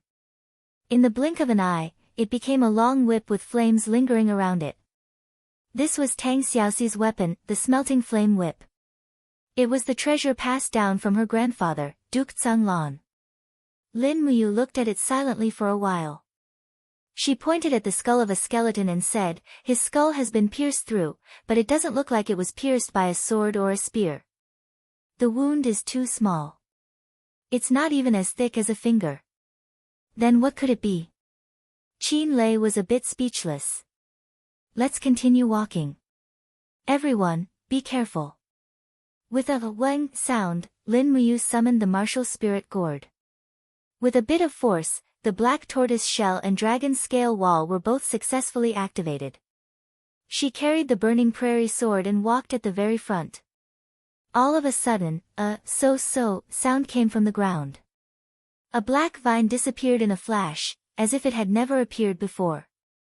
What was that? Lin Muyu quickly rushed over, and directly used the imperial sword technique from afar. The long sword blasted open the ground with a peng sound. The soil and grass flew up, but the vine was nowhere to be seen. To the right, be careful. Qin Lei shouted loudly. A vine pierced over with a so sound. It was like an arrow that left the bough, and went straight for Qin Yin's face. There really was something, and it was of the plant type. Peng! Qin Lei went berserk. The thunder-split blade fell down like lightning, and chopped the vine into pieces. He extended his hand and pointed to the south, and said, "This spirit beast's main body is over there. You, go over." Lin Muyu did not care so much. The enemy was in the light, and she was in the dark. This was the worst situation. Tang Xiaoxi was exceptionally smart. She did not need anyone to say anything, and immediately used the Fire Fox's skill attack. With a hua la sound, a flame rushed out, and burned all the bushes in front of her into ashes. Lin Muyu quickly passed by, and with a raise of her finger, she controlled the long sword in the air to sweep across the ground. The sword chi strangled through, and all the remaining bushes were turned into dust. Behind the bushes, the main body of the sneak attacker was finally seen. It was impressively a big black tree. Furthermore, the trunk and branches of this tree were all twisting. Every branch was like an arm, and when it twisted, it made people's hair stand on end. Qin Yin could not help but squint her beautiful eyes, and said, "What the hell is this?" Qin Lei was experienced and knowledgeable. He felt a chill in his heart, and said, "It's the Forbidden Mother Tree. Furthermore, it's the Forbidden Mother Tree from 700 years ago. Be careful, this kind of Forbidden Mother Tree's arms can extend and retract, and its attack power is shocking. Furthermore, the Forbidden Mother Tree only appears in places where there are few people. Its name comes from the Forbidden Mother in the legends. It has countless arms, and it is very terrifying. Everyone, be careful. Let's go." Lin Muyu was already rushing forward, and the wall of the calabash formed a perfect shield to protect him. The Forbidden Mother Tree's hundreds of arms turned into thorny vines that rammed into the mystic tortoise shell. They shattered inch by inch, and it also caused his blood and chi to churn, and he was almost injured. As he rushed forward, he opened his hands, and flames lingered around his arms. He used the fire sword to control the prairie fire sword, and it turned into beams of sword chi that killed around the Forbidden Mother Tree. Kacha! Kacha! One after another, the Forbidden Mother Tree's arms were cut off, and green juice splashed out. Qin Lei also attacked. The thunder-split blade turned into streaks of lightning that wreaked havoc around the Forbidden Mother Tree. At the same time, he cut off the vines, and the god-binding chains danced around him to protect him, preventing the Forbidden Mother Tree's thorny vines from hitting him. Qin Yin gritted her teeth, and with a shout, she attacked. The god-binding chains broke out of the ground, and turned into a golden chain that smashed towards the Forbidden Mother Tree's main body. But who would have thought that the Forbidden Mother Tree could actually move? The roots quickly moved underground, and cleverly dodged Qin Yin's martial soul attack. Tang Xiaoxi took out her fire fox and shouted, "Use fire attack." Lin Muyu cut off at least 1,000 Forbidden Mother Tree's arms, but she realized that there were more and more of them, and they were quickly surrounded by the Forbidden Mother Tree's vines. She couldn't help but shout, "What's going on? The more I cut, the more there are. Be careful. The Forbidden Mother Tree's vines can regenerate." Ah! Only then did he see that the forbidden mother tree's branches were constantly flowing with green juice, and new vines were quickly growing. No wonder they couldn't be cut off. Whoosh! The countless vines in the surroundings suddenly retracted, and quickly surrounded Lin Muyu. No matter how he struggled, he couldn't break free, and Tang Xiaoxi's flame attack didn't have much effect in a short period of time. Zhizhi, the forbidden mother tree, was actually shouting, as though it was mocking him, and countless vines turned into thorny vines that pierced towards him. You! Qin Lei roared, and quickly raised the thunder-split blade. Countless lightning rays rose up, and ruthlessly smashed onto the forbidden mother tree's main trunk. Pang! Green juice splashed out, but the forbidden mother tree was still regenerating. This thing's life force was not ordinary. Lin Muyu was surrounded by millions of vines, and couldn't break out. He could only brandish his iron fists to disperse the vines that were about to attack him. The walls of the gourd could no longer withstand it, and the mystic tortoise shell and dragon scale wall collapsed one after another. Pang! After a ray of golden light, Qin Yin's treasured sword smashed onto the tree trunk with the power of the god-binding chains. She flew up to attack, and a huge gap was blasted open on the tree trunk. She saw a blood-red heart-like thing pulsating, and she was astonished. What is that? Qin Lei said loudly, it's the tree spirit. Destroying it will destroy the forbidden mother tree. Just as Qin Yin was planning to follow up with another slash, a cluster of vines suddenly attacked from the right and smashed her away. Qin Lei hurriedly went to save her, but his leg was suddenly pierced by the thorny vines. Blood gushed out like a fountain, and he lost his ability to fight for a moment. Tang Xiaoxi was also entangled by hundreds of vines, and she could only protect herself. Lin Muyu saw everything clearly from the cage. The true dragon essence fire surged in his palm, and he controlled the sword through the air. The prairie fire sword instantly spun at high speed, dragon flame spiral break. Pang! The spiral impact from the outside directly scattered the vines. He leaped out and held the long sword. With a violent shout, he roared in his heart, 7 luminaries profound energy, come out. This was the first time he called out the 7 luminaries profound energy on his own. Immediately, a vigorous force surged in his high, but there seemed to be another kind of power that was restraining the 7 luminaries' profound energy, not allowing him to call it out forcefully. But this couldn't stop him. Lin Muyu quickly took out the artifact refining cauldron, and launched the earth fire in the air to burn the power that was trying to resist him. He shouted in a low voice, do you still want to struggle? Bastard! As the strength of the 7 luminaries' profound energy rapidly surged into his arm and poured into the longsword. Suddenly, a strike that changed the color of heaven and earth fell on the tree spirit from the sky, and the fiery light instantly engulfed everything, chaotic luminary plus true dragon primary fire.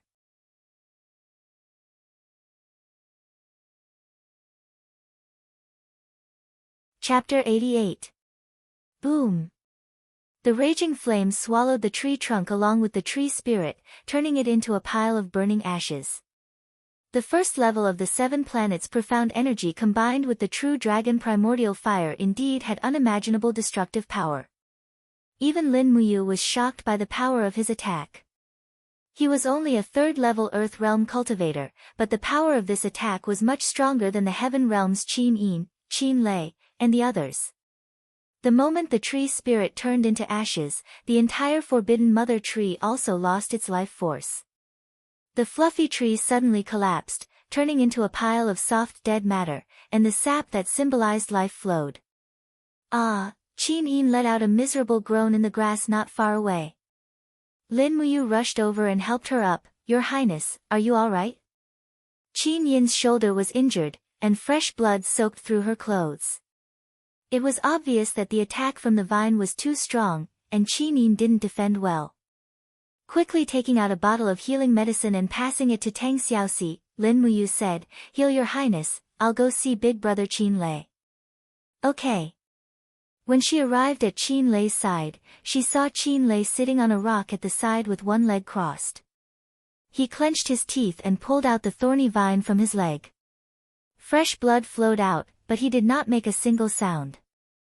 This Qin Lei was indeed a man of iron bones.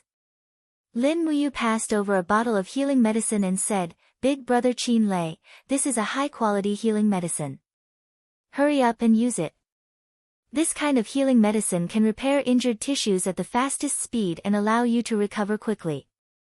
"And, thank you." Qin Lei took the medicine and tore the clothes on his leg, pouring the medicine on the wound.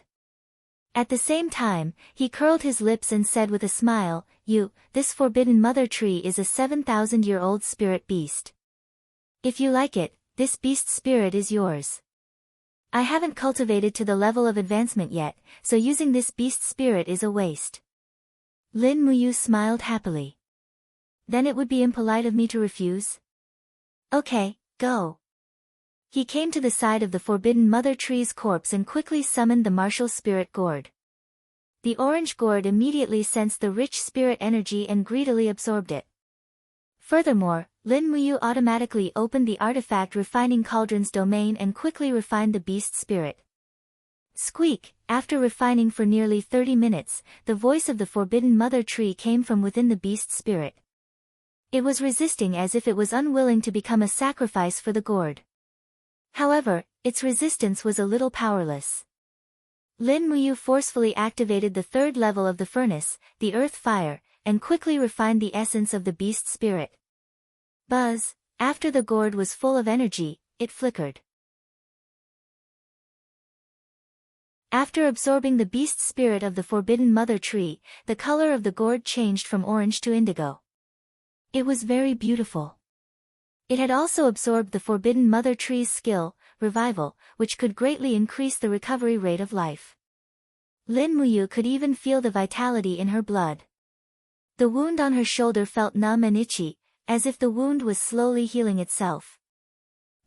Have you refined the skill?" Qin Lei asked. "N." He nodded his head. "The forbidden mother tree's skill seems to be rebirth, and I refined it into revival. I'm afraid my recovery speed will be surprisingly fast in the future." "Congratulations."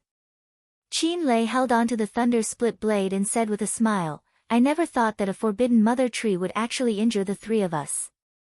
Only Xiaoxi is not injured at all." Tang Xiaoxi's face turned red. "That's probably because I hid further away." Lin Muyu said happily, "This is a good thing. Xiaoxi, your cultivation is the lowest among us. Only by hiding further away can we focus on fighting." "That's how it should be." Tang Xiaoxi pouted her lips, "But I also have the dream of becoming a strong ranker. Being with a group of abnormally strong fellows like you has dealt a huge blow to my confidence."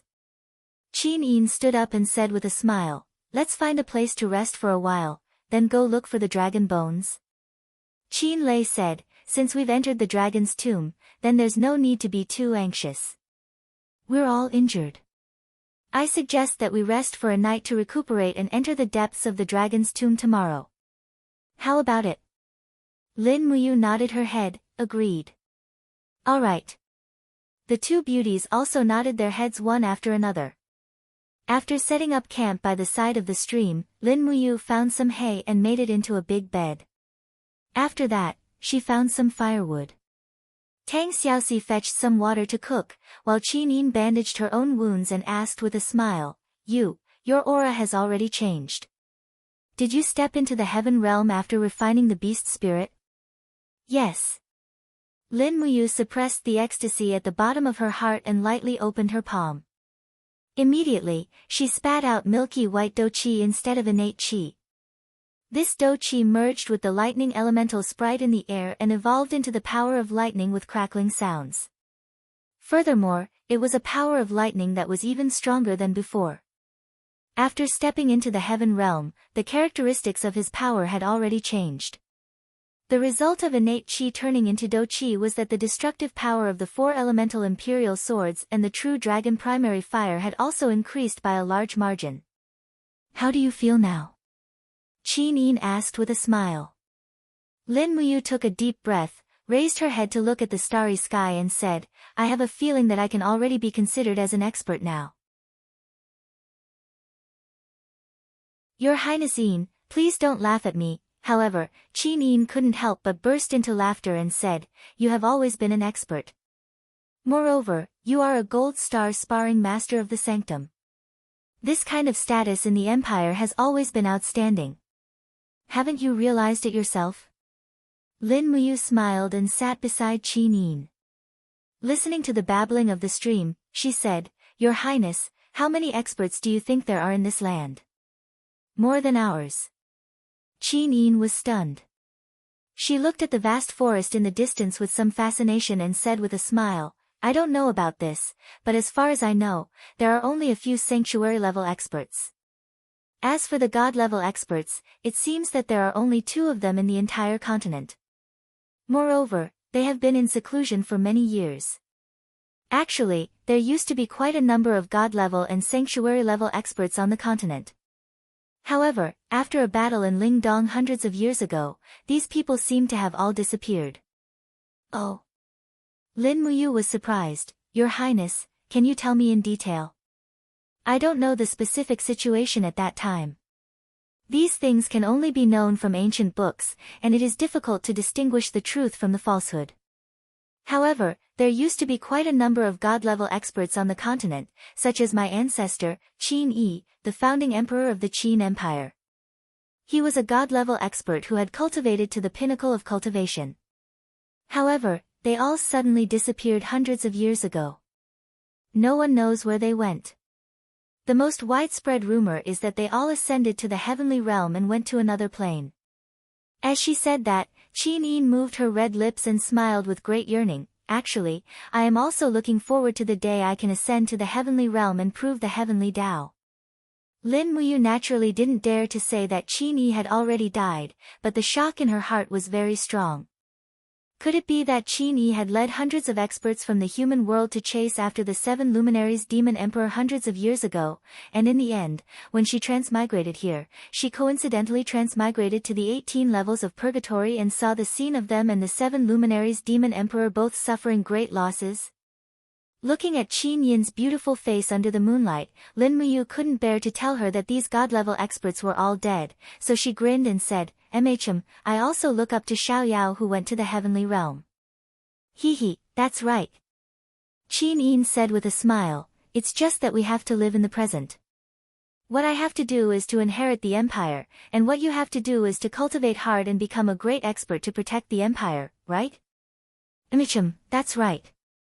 After eating dinner and cultivating for a while, Qin Yin and Tang Xiaoxi went to bed early. As for Lin Muyu and Qin Lei, after discussing for a while, he would keep watch for the first half of the night, while Qin Lei would keep watch for the second half of the night. When it was the second half of the night, they laid down and could finally rest for a while. Closing their eyes, they quickly fell asleep. After an unknown period of time, a ruthless voice suddenly sounded beside their ears, stinking brat. In the dream, a black figure appeared in the chaotic space. Lin Muyu stood under a ray of sunlight and reached out to pull out the burning prairie sword, but she realized that there was nothing beside her. The shadow in the darkness got closer and closer. She couldn't see its face, but Lin Muyu knew who it was, 7 luminaries demon emperor. You're just a ghost, what else do you want? Ha ha ha. The 7 luminaries demon emperor's expression was very sinister as he said angrily, Brat, you live in your body. Do you think you can steal my 7 luminaries' profound energy? Dream on. With that said, the 7 luminaries demon emperor rushed over crazily, holding countless stars in his hands, and shouted, Go to hell, 7 luminaries star transformation. Ah! Lin Muyu suddenly woke up from the dream, only to realize that it was a dream, but it didn't seem to be a complete dream.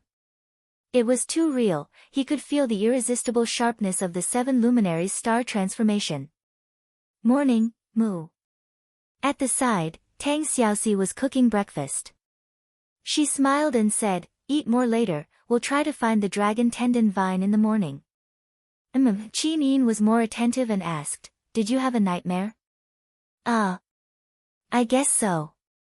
He smiled slightly, shook his head and said, Maybe I was too tired during the day. After breakfast, the four of them continued to explore the depths of the forest. The beautiful fire fox scurried back and forth on Tang Xiaoxi's shoulder, looking around anxiously, occasionally letting out sharp whines. Tang Xiaoxi was a little surprised. What's wrong? The fire fox couldn't speak, so it continued to whine in a certain direction. Tang Xiaoxi squinted her beautiful eyes and smiled. I guess that the dragon bones we can find should be in that direction. Let's go. Since no one knew where to find the dragon bones, listening to the fire fox's directions seemed to be a good choice, so the group of people followed the fire fox's directions. After traveling for a few hours, the moment they crossed a small hill, Tang Xiaoxi was instantly stunned. Wow! Lin Muyu took a few quick steps and also saw a shocking scene.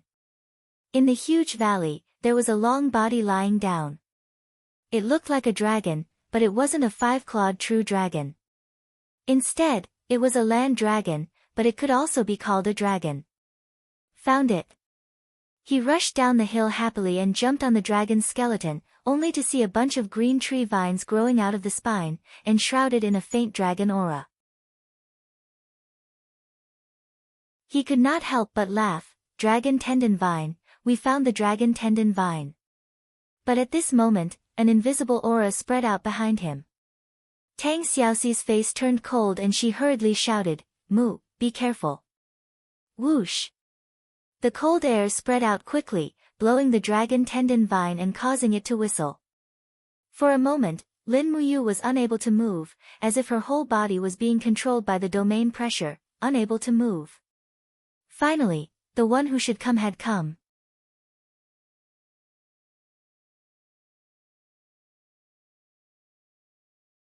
Chapter 89. In the air, a grey-robed elder held a metal staff in his hand. His eyes were filled with ferocity as he stared straight at Lin Muyu. Layers of invisible qi shrouded Lin Muyu, making it impossible for her to move. This elder was even able to stay in the air for a long time as if he was a celestial being. Lin Muyu desperately resisted the opponent's power. She raised all the fighting energy in her body to its peak, causing the white battle robe behind her to flutter in the air. Suddenly, she opened her left palm and the power of thunder emerged. She pulled the burning prairie sword out of its scabbard. The moment the burning prairie sword was pulled out of its scabbard, it created an air current and tore a crack in the opponent's chi net. Rustle, leaping nearly 10 meters away from the opponent's grip, Lin Muyu felt as if all the bones in her body were about to be torn apart. She turned around and looked at the elder in the air. Her eyes were stern as she said, You are the one who crushed Zhang Weilong's tendons? The person smiled. His eyes were full of calmness, as if the young man in front of him was already a dead man and would not pose any threat to him. That's right, it's me. I am Ashen Crane. Greetings to your highness Qin Yin, young prince and princess Shi. Qin Lei raised his head and looked at the sky. He tightened his grip on the thunder-split blade and said, I've heard of your name, Senior Pale Crane. You're an ancestor of the Empire, but why did you hurt Zhang Wei? He is an instructor of the Divine Temple, a general of the Empire. Sang Baihe sneered. The Divine Marquis is the imperial advisor and has made countless contributions in the Battle of Liaobei. If not for the Marquis's contributions, would the Qin family have the world today? Now that the world is at peace, a small Divine Temple instructor dares to offend the Divine Marquis residents. Is he bullying the Divine Marquis residents? I, Sang Baihe, am indebted to the Marquis residents. Making an enemy of the Divine Marquis residents is making an enemy of me. Qin Yin was startled. She had already guessed most of it. She leaped onto the dragon bones and stood beside Lin Muyu. The cold wind blew and the family cloak behind her gently fluttered. Then what is the purpose of Senior's visit today? Ha ha ha, the pale crane threw his head back and laughed. There are two people who have offended the Divine Marquis residents. One is Zhang Wei, and the other is this criminal Lin Muyu who has changed his name to Lin Ji. Today, I will show my loyalty to the Empire. I will kill this criminal and bring his head back to Lanyan City. Your Highness, please step aside. Don't hinder this old man from killing this audacious brat. However, Qin Yin abruptly spread her arms, her beautiful face filled with determination. Senior, you was wrongly accused for killing someone in Silver Fir City. I've already asked my royal father to pardon him, so there's no need for you to worry. Really? Song Baihe's expression turned cold as he sneered, Your Highness, you're the only legitimate heir of the great Qin Empire, and you're also the future and hope of the clan. However, if Princess Qin Yin accidentally dies in the depths of the dragon-seeking forest, do you think anyone would know that I'm the one who did it?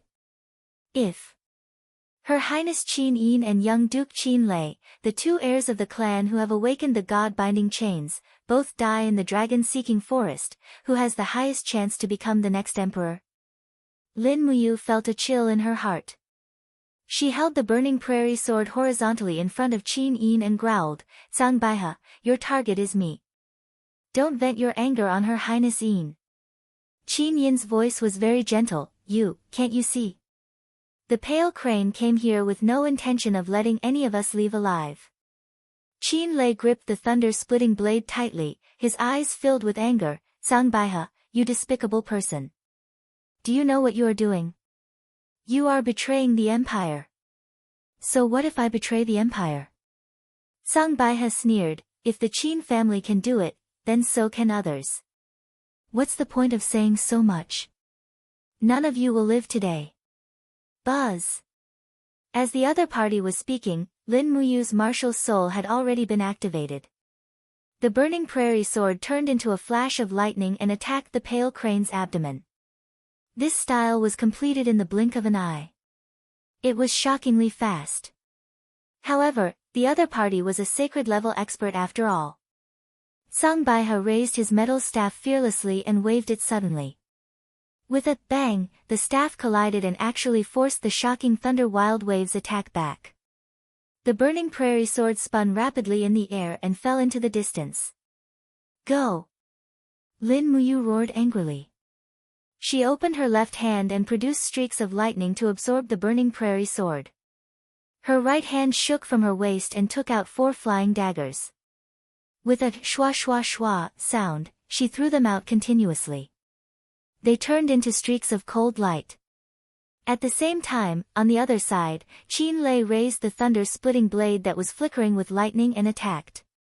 A few golden god-binding chains wrapped around his body. Zhang Baihe landed on the dragon bones and laughed loudly. Suddenly, a fiery light rose from his body and a fiery red staff came out of his body. It was his tool martial soul, the Netherfire staff. It was an extremely powerful second-grade martial soul. Holding the metal staff in one hand and the Netherfire staff in the other, Zhang Baihe laughed loudly and said, Interesting, interesting. The Qin family's god-binding chains and a mediocre green-gourd martial soul. I want to see how far you can struggle. Pang! The Netherfire staff smashed onto the wall of the gourd with a dull thud. Immediately, the black tortoise shell was shattered and a heavy vibration was felt from the dragon scale wall. Meanwhile, Lin Muyu grabbed the burning prairie sword and leaped up without a care.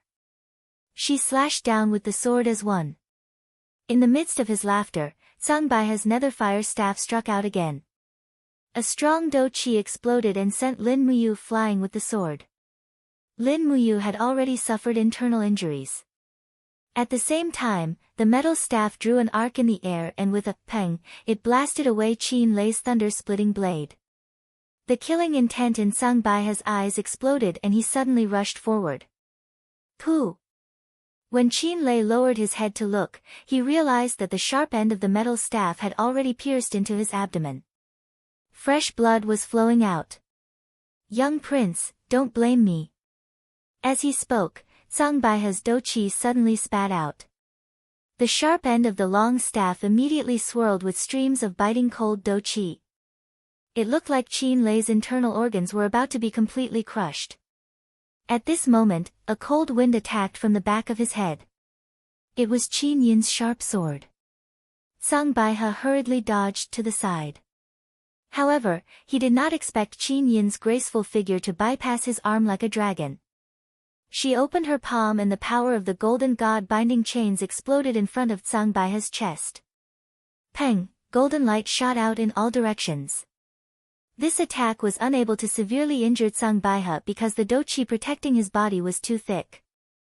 There was a great disparity in strength between the two. No matter how strong Qin Yin's god-binding chains were, it was unable to truly injure him. You're courting death.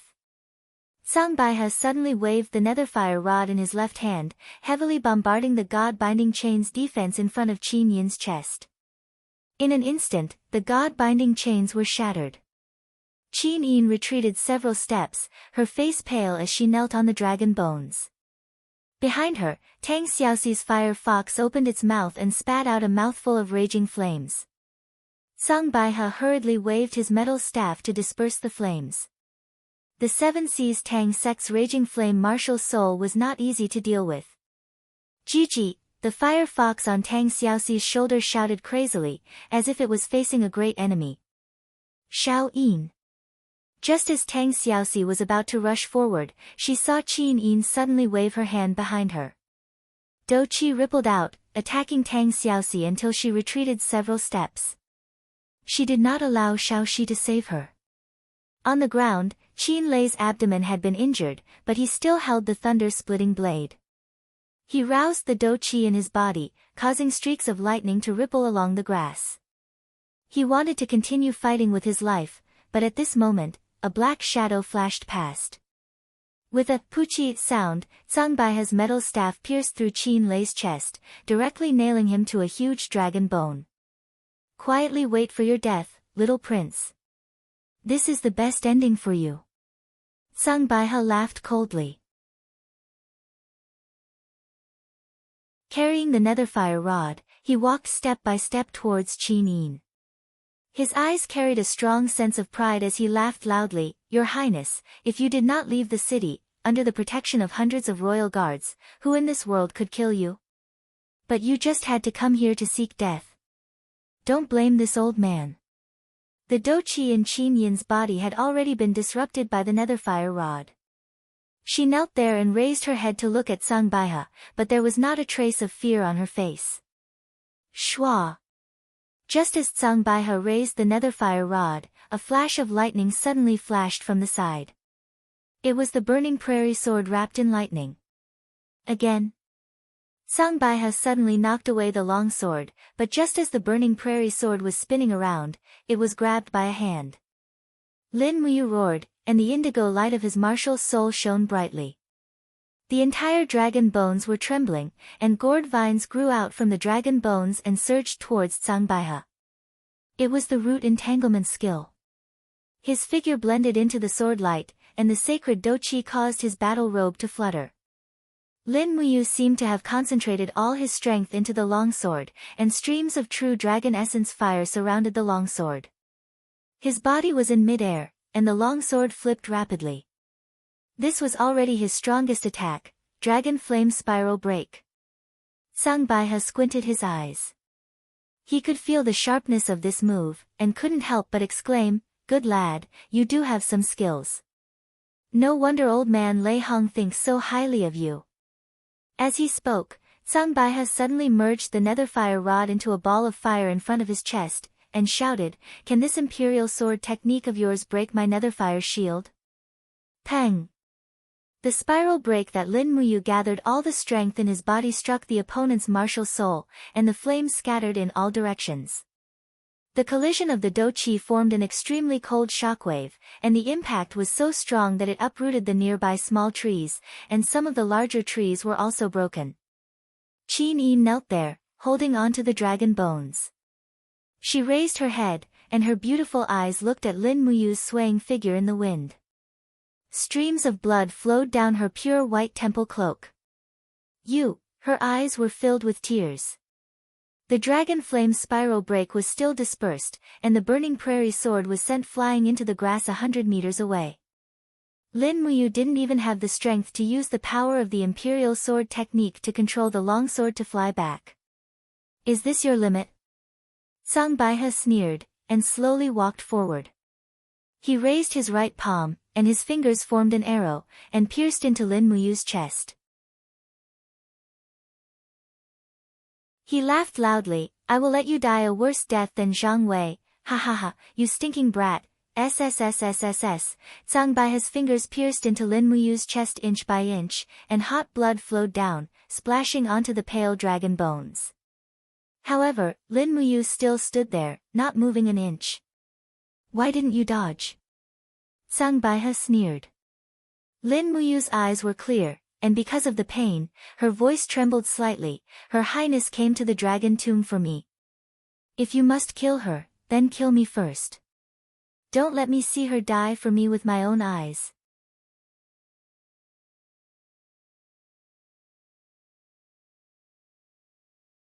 Chapter 90. Come out now. The pain in his chest seemed to have disappeared, but Lin Muyu roared angrily in his high. At this moment, he really needed this power. Without the 7 luminaries' profound energy, how could he reverse the situation in front of him? Suddenly, a powerful force surged into his right arm. He could faintly feel the pain of all living beings. Lin Muyu gritted his teeth and raised his right arm, punching Baihe's chest. Chaos of all life. Bam! Fighting energy burst out. With just one blow, Baihe's protective fighting energy was shattered.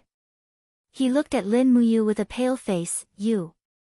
What kind of power is this? Lin Muyu did not speak.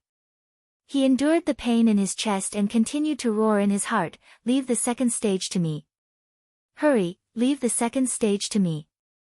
Now. In his high, the black soul laughed loudly. You want to use my power? Dream on, you little brat. Weapon refining cauldron. Lin Muyu let out a furious roar. The artifact refining cauldron appeared in her sea of mind and unleashed the 3rd layer fire refining cauldron, the earth fire, which burned the 7 brilliance demon monarch's soul wildly. She yelled, give it to me at once. Cries of agony echoed endlessly. The 7 brilliance demon monarch seemed to be in more pain than Lin Muyu. He let out a mocking laugh while screaming, you're trying to use my power. Are you qualified? The 7 luminaries' dark force is powerful, but it requires an extremely strong physique to control it. How can your weak body control the 7 luminaries' dark force? However, wisps of energy still seeped into Lin Muyu's body from the depths of his soul. Accompanied by the faint wails of ghosts and gods, a mysterious power appeared in Lin Muyu's right arm once again. He did not hesitate to throw a second punch, 2 luminaries' demonic dance. The fist was surrounded by demonic energy. Zhang Baihe had already reacted. He quickly raised his left palm to block Lin Muyu's attack, but to his surprise, he was unable to block it. Pang! The iron fist slid past the palm, but it still landed on Baihe's chest. There was a faint cracking sound of bones breaking. Baihe could no longer stand. He staggered back a few steps, and his blood-covered right palm was pulled out of Lin Muyu's chest. He coughed out a mouthful of blood and looked up at Lin Muyu. You. There's a demon hiding in your body, Lin Muyu smiled bitterly as he knelt on the dragon bones. His hair had even started to turn white and his entire body was aging rapidly. The power of the 7 planets' profound force was incomparably vast and mighty. How could his mortal body be able to control the strongest power in the world? After using the 7 planets' profound force twice in a row, the price he had to pay was the symbol of his life, aging. Qin Yin knelt there and looked at Lin Muyu kneeling on the ground in pain. His entire body was trembling, and his hair was white. Qin Yin instantly burst into tears. Don't. Tang Xiaoxi held the fire-smelting whip and rushed up the dragon bones with a swoosh. Xiaoxi, Lin Muyu knelt on the ground. He did not raise his head, but raised his right palm and slowly waved it, indicating that she should not provoke Baihe. Otherwise, it would only bring about death. Baihe's power was definitely above the 4 of them. You little bastard, Baihe stood up again and gathered the sanctuary energy around him. His fighting aura caused his grey robe to flutter. He raised his hand and grabbed the deathfire rod in his hand again. Step by step, he walked towards Lin Muyu and sneered. If I don't kill you today, by he, swear that I am not a human. However, at this moment, a series of sharp cries suddenly came from the sky. Furthermore, a faint voice could be heard. Princess Chu Chu, am here. Chu Chu is here. Tang Xiaoxi's tears flowed. Why are you only here now? Bai he shuddered as well. Chu Chu's arrival was definitely not a good thing for him. After all, he had just stepped into the Saint Realm, while Chu Chu had been in the Saint Realm for many years. Once Chu Chu discovered the situation here, he would definitely kill him. He couldn't afford to waste any time, or else he would definitely die here. At the thought of this, Bai he let out a shrill cry and rushed into the forest without looking back. Ah! Ah! A heart-wrenching pain came from his abdomen and chest. Lin Muyu lay on the dragon's bones and vomited blood. In the blink of an eye, his pure white sanctuary battle robe was dyed red with blood. Tang Xiaoxi rushed forward and helped him up. Looking at his miserable appearance, Tang Xiaoxi's tears rolled down her cheeks. Mu! Mu, don't die, don't die. Grandpa Chu Chu will be here soon. Lin Muyu's breath was weak and his eyes were lifeless. He fell into Tang Xiaoxi's arms and did not move. You! Qin Yin knelt on the ground and crawled over step by step. Her tears dripped onto the dragon's bones. You, don't die. You, right at that moment, they saw a miraculous scene. Lin Muyu's white hair was slowly turning black. His sagging skin also slowly became plump and his breathing became much steadier. He coughed a few times and vomited another mouthful of blood. However, he opened his eyes and looked at the two beauties. I'm fine, I won't die. Quickly go and save big brother Qin Lei. Qin Lei was still nailed to the dragon's bones by the metal staff. There were two shockingly large holes in his chest and abdomen. However, when he saw that Lin Muyu did not die, he smiled miserably. Heh. You is fine, it's good that he's fine. Qin Yin jumped down from the dragon's back and pulled out the metal staff to save Qin Lei. At the same time, she applied first-grade healing medicine on Qin Lei and Lin Muyu's wounds and then applied some gold wound ointment. However, Lin Muyu's wounds were too big and could not be healed in a short period of time. Blood flowed non-stop and Tang Xiaoxi's eyes turned red as she cried again and again. Why isn't Master Chu Chu here yet? Qin Yin asked. Tang Xiaoxi said, I had the fire fox cry out in order to attract Grandpa Chu Chu over. However, he must be very far away from here, or else he would have arrived a long time ago. Lin Muyu had also recovered a bit of her breath. She lay in Tang Xiaoxi's embrace and said with a smile, if Grandpa Chu Chu was really very close, he would have directly killed the ashen crane. Why would he waste his energy to shout from afar? Cough, cough, he coughed violently and fresh blood gushed out from the corner of his mouth once again. Qin Yin hurriedly wiped away the fresh blood for him. Her tears turned into a smile as she said, it was Master Chu Chu's shout that saved our 4 lives, that's right. After a full 20 minutes, Chu Chu's figure finally appeared in the distance. He flew over like lightning and leapt onto the dragon bones. Looking at Lin Muyu and Qin Lei's miserable state, he couldn't help but frown and ask, what exactly happened? Tang Xiaoxi instantly burst into tears. She didn't even know how to explain her tear-stained face. What exactly happened? Your Highness. Chu Chu knelt on one knee on the dragon bones and bowed towards Qin Yin. Qin Yin nodded her head and indicated for him to rise. Do you still remember Grandpa Chu Chu, the #1 expert of the Divine Marquis Constabulary? Sangbaiha. Chu Chu was stunned. That's an expert at the peak of the heavenly state, what happened to him? Sangbaiha has stepped into the divine region. He was the one who wanted to kill us just now. What? Chu Chu's entire body trembled. Could it be that he doesn't know your Highness's identity? He knows, that's why he wanted to silence me. Qin Yin appeared extremely calm. I came late to the rescue, please forgive me, your Highness. Chu Chu cupped his fists and said. Sir Chu Chu doesn't need to blame yourself. If it wasn't for your shout, I'm afraid we would have already died in the hands of Tsang Baihe. Qin Yin said unhurriedly. Can you quickly help Brother Yu and Qin Lei take a look at their injuries? Yes. Chu Chu examined for a while and said, Lin Muyu's life is really tough, 3 of his ribs are broken and his heart is injured, but he's still alive. Little Prince's injuries are much lighter, his organs aren't injured. Tang Xiaoxi said, that's because Mu had just refined the beast soul of the Forbidden Mother Tree not long ago and obtained the ability to recover. That's why his body's self-healing ability is stronger. So that's how it is. Chu Chu looked at Tang Xiaoxi and said with a smile, Princess Xi's cultivation has also improved greatly. Tang Xiaoxi wiped the tears on her face, but she was already smiling proudly with her breasts puffed out.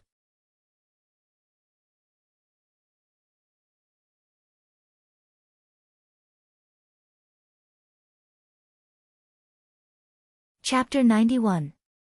After frantically collecting a lot of dragon tendon vine and luminous grass, Lin Muyu once again fell into a dilemma. She said sullenly, I've collected everything, but I'm still missing needlepoint birds. What should I do, needlepoint birds? Qin Yin smiled faintly, I've heard of it. It's a very small bird. What do you want needlepoint birds for? Bone muscle replenishment powder can't be mixed with water. It must be mixed with blood. The blood to be used is the blood of needlepoint birds. Lin Muyu looked up and said, Grandpa Chu Chu, do you know where to find needlepoint birds? Chu Chu pondered, needlepoint birds only hunt at night. Their food is fireflies flying in the night sky. So we must find needlepoint birds in places with water. There is water in the dragon's tomb. We will camp by the water tonight. You guys have a good rest. I'll go catch some needlepoint birds. How many do you need? Lin Muyu thought about it and said, if we kill, we need 20. If we don't kill and only bleed, we need at least 50 needlepoint birds. Grandpa Chu Chu, you'll have to work hard and catch 50 needlepoint birds. Yes. Qin Yin smiled faintly and said, it's a good thing that you doesn't want to kill. Ha, look at what your highness said. It's just that the needlepoint birds are too small. Otherwise, we can bleed them first and then roast them. Lin Muyu grinned, I feel so hungry when I talk about this. Qin Yin raised her eyebrows and raised her nose slightly. She looked at him proudly with her beautiful eyes. It seemed that she had to reevaluate this guy. At night, they camped by a nearby stream. Chu Chu quickly caught enough needlepoint birds and then sat quietly to watch Lin Muyu refine medicine. In fact, one of the main reasons why he was so eager to help was to let Lin Muyu teach him the formula of level 10 medicine refining, and Lin Muyu did not keep it to herself and passed it on. Anyway, Chu Chu's poor understanding of medicine refining would probably not be able to learn it. Lin Muyu continuously refined the medicinal essence of the dragon tendon vine and luminous grass while Tang Xiaoxi and Qin Yin used the sharp edge of their daggers to bleed the needlepoint birds. Each bird only let out a few drops of blood and then they were released. The 2 of them fought to do this work, otherwise it would have been Qin Lei's turn to do it.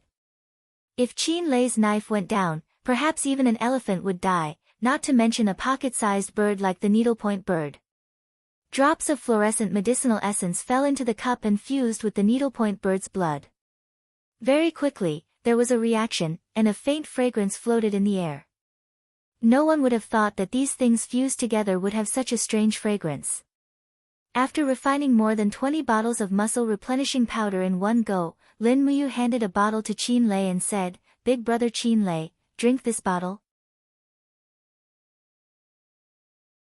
Qin Lei stared blankly, my dragon tendon hasn't been broken, why would I drink this? Lin Muyu couldn't help but smile, the full name of muscle replenishing powder is muscle replenishing bone restoring powder.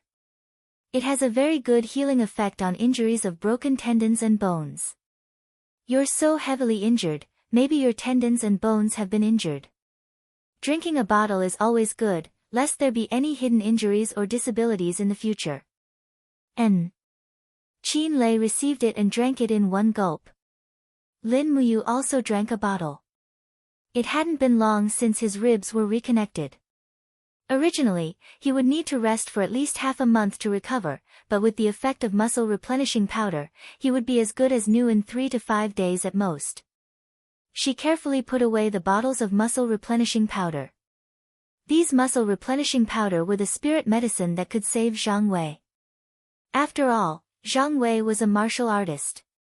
If he really couldn't practice martial arts, then perhaps his entire life would be ruined, and he would be better off dead. This night, with Chu Chu's protection, he could finally have a good sleep. He drowsily slept until dawn, and when he opened his eyes, he saw the sun rising in the east.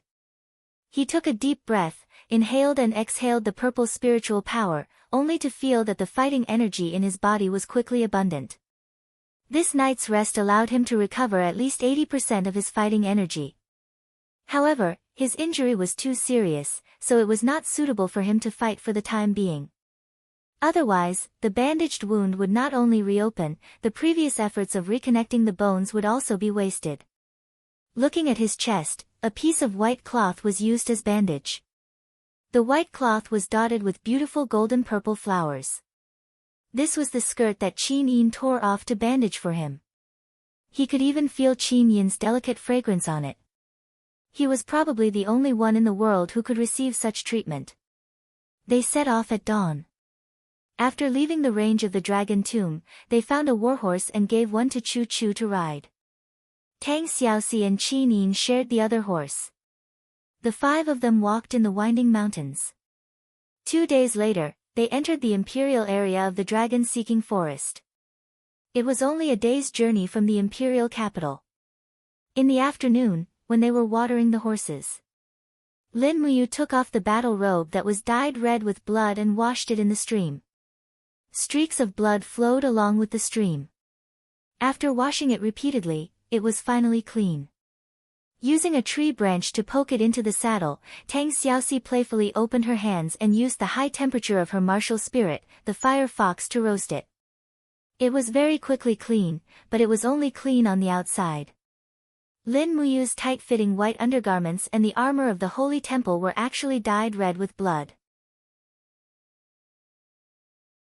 However, there was no way to wash it, so they could only leave it like this.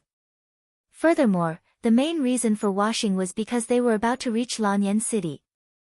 As one of the guards of Her Royal Highness, he had to be mindful of the dignity of the royal family. On the other hand, Chu Chu was dressed in a white robe that was exactly the same as what Qin Lei was wearing. They were both white-robed imperial guards. The workmanship of this kind of white robe was even more exquisite. On it, there was even a purple flower embroidered with the Empire's emblem, making it look dignified and elegant. In comparison, the armor of the Holy Temple looked even more like it was bought from a treasure chest. Luckily, Lin Muyu was born handsome, so it did not look out of place when she wore it. Late at night, they entered the vicinity of the royal hunting grounds. Qin Lei carried his blade and said with a smile, "Not long later, we should be able to see the imperial army camp led by Feng Jixing. It should not be more than 30 miles away from here. Shall we travel through the night?" Chu Chu nodded his head, and, "All right." This time, Qin Lei walked at the front to clear the path, Chu Chu was behind him, Qin Yin and Tang Xiaoxi were in the middle, and Lin Muyu was at the very back, in charge of protecting the two beauties. It was another dark and windy night. Dark clouds covered the sky, and the forest was covered in darkness. Roars of tigers and wolves could be heard from afar. Qin Lei held the thunder-split blade in one hand and a torch in the other, and said, "Be careful, the mountainous terrain here is rugged, don't let the war horses lose their footing." "Yes, I know," Qin Yin replied. But just at this time, there was a sudden sound of wind breaking. Whoosh! That was the sound of a cold arrow. Lin Muyu was very sensitive to this, because it was precisely this sound that caused him to suffer a fatal injury, and he almost lost his life. This sound was forever engraved in his mind. "Be careful." When he shouted, Chu Chu had already leaped off the war horse. He opened his palm, and with a "pa" sound, he caught the cold arrow in the dark night. His gaze turned cold, and he said, "Who are you, scram out here?" But what answered him was an even more concentrated arrow. "Protect Her Highness!" Qin Lei shouted loudly. Lin Muyu quickly urged his horse to arrive in front of Tang Xiaoxi and Qin Yin. He raised his hand and shouted in a low voice. The wall of the calabash blossomed with an indigo light, and the black tortoise shell slowly moved on the wall of the calabash, shooting out arrows one after another. Meanwhile, Qin Lei had already entered the forest with his blade in hand. With a low roar, purple lightning illuminated the surroundings, and killed a group of people who shot arrows. Capture Qin Yin, the reward is 1,000,000 Qin Yin coins. It was unknown who shouted, but immediately after, many people carrying long swords rushed out from the forest. Every one of them wore a silver badge on their chest, and on it was the image of a sword. "People from the House of Chivalry," Chu Chu muttered. Tang Xiaoxi clenched her teeth, and said indignantly, "Chu Chu, last time, it was these people from the House of Chivalry who almost killed me. This time, they actually dared to target Xiao Yin. This is too despicable, this House of Chivalry." Chu Chu smiled slightly. "Princess and Her Highness, please be at ease. Today, with me, Chu Chu here, no one can hurt you." As he spoke, Chu Chu suddenly opened his arms, and with a roar, he struck out with his palm.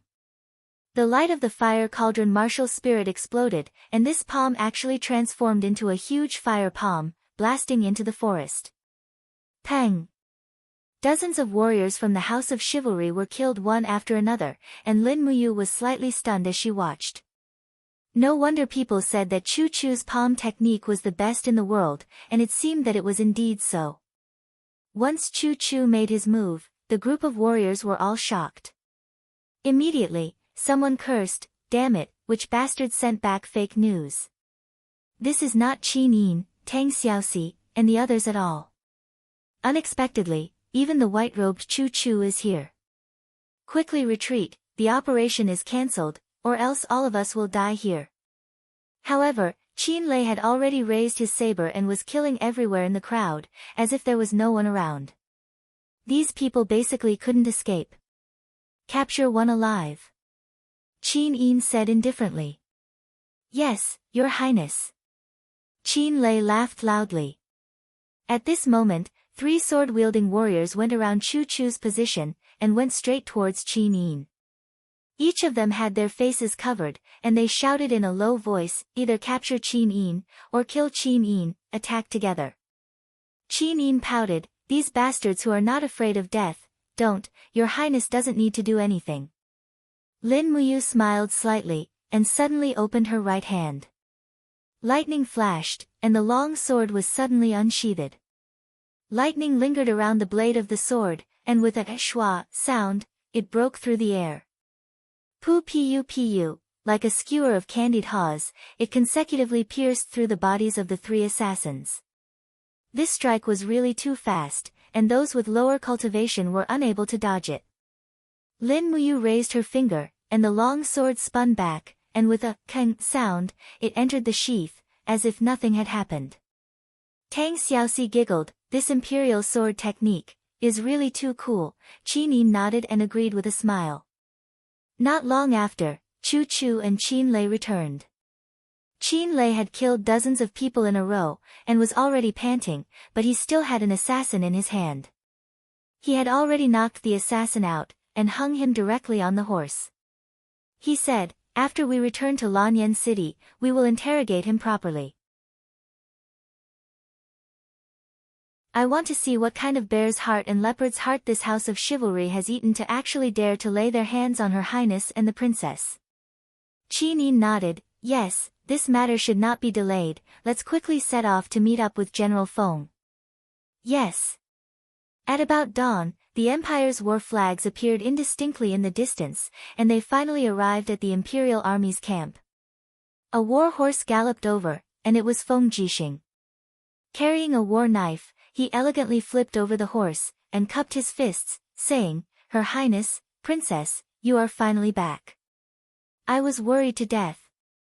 As he spoke, he raised his head and smiled, "Master Chu Chu, you are back too."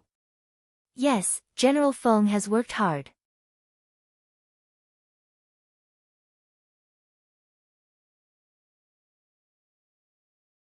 Chapter 92. As noon approached, more than 2,000 imperial guards escorted Qin Yin, Tang Xiaoxi, Chu Chu, and the others to Lanyan City. A row of cavalry quickly rushed out of the city. These people wore a very ferocious emblem on their arms.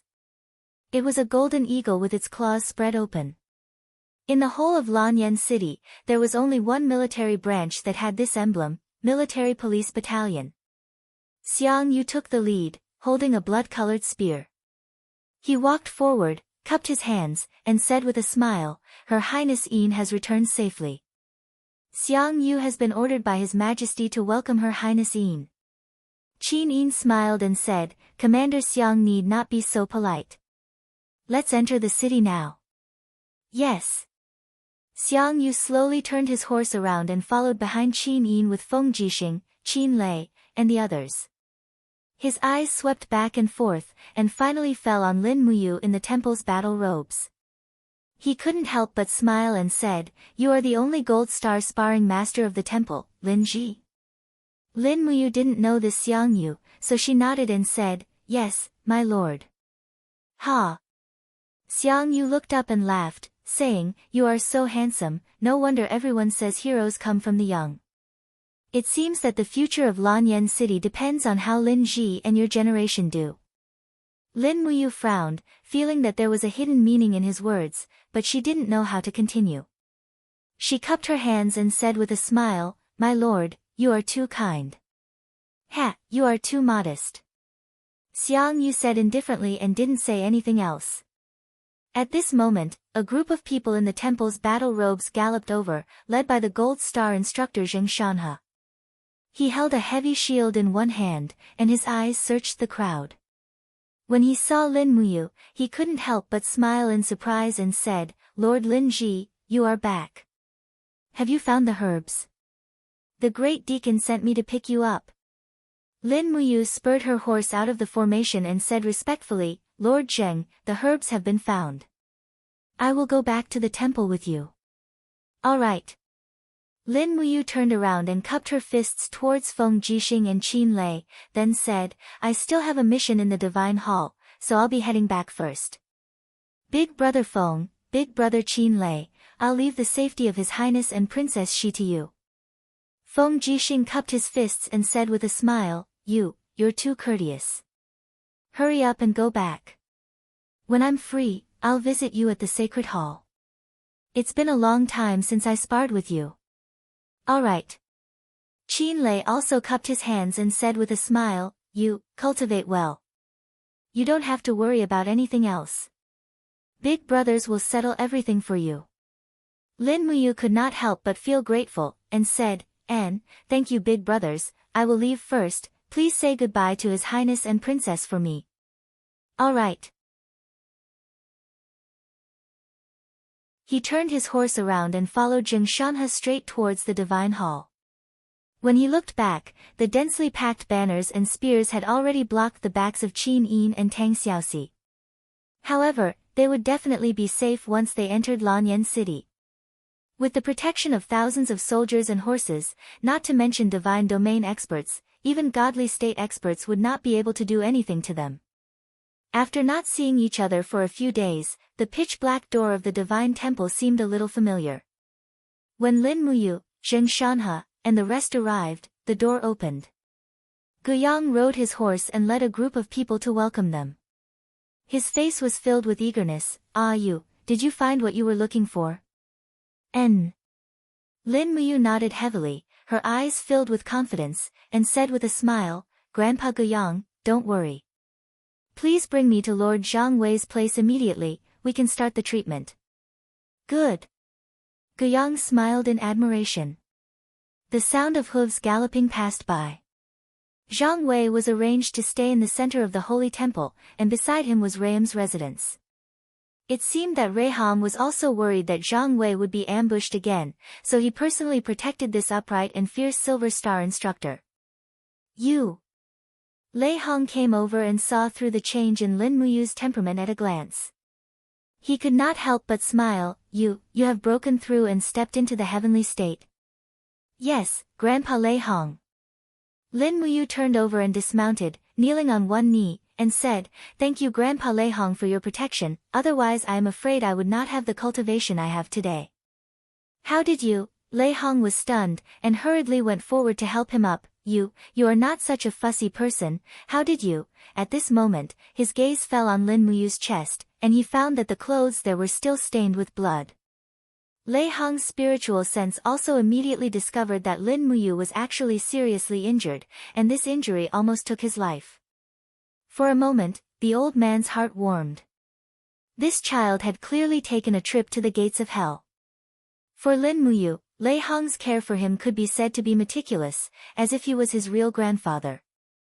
In this world where the weak were prey to the strong, how could he not worry about such a grandfather? You have worked hard."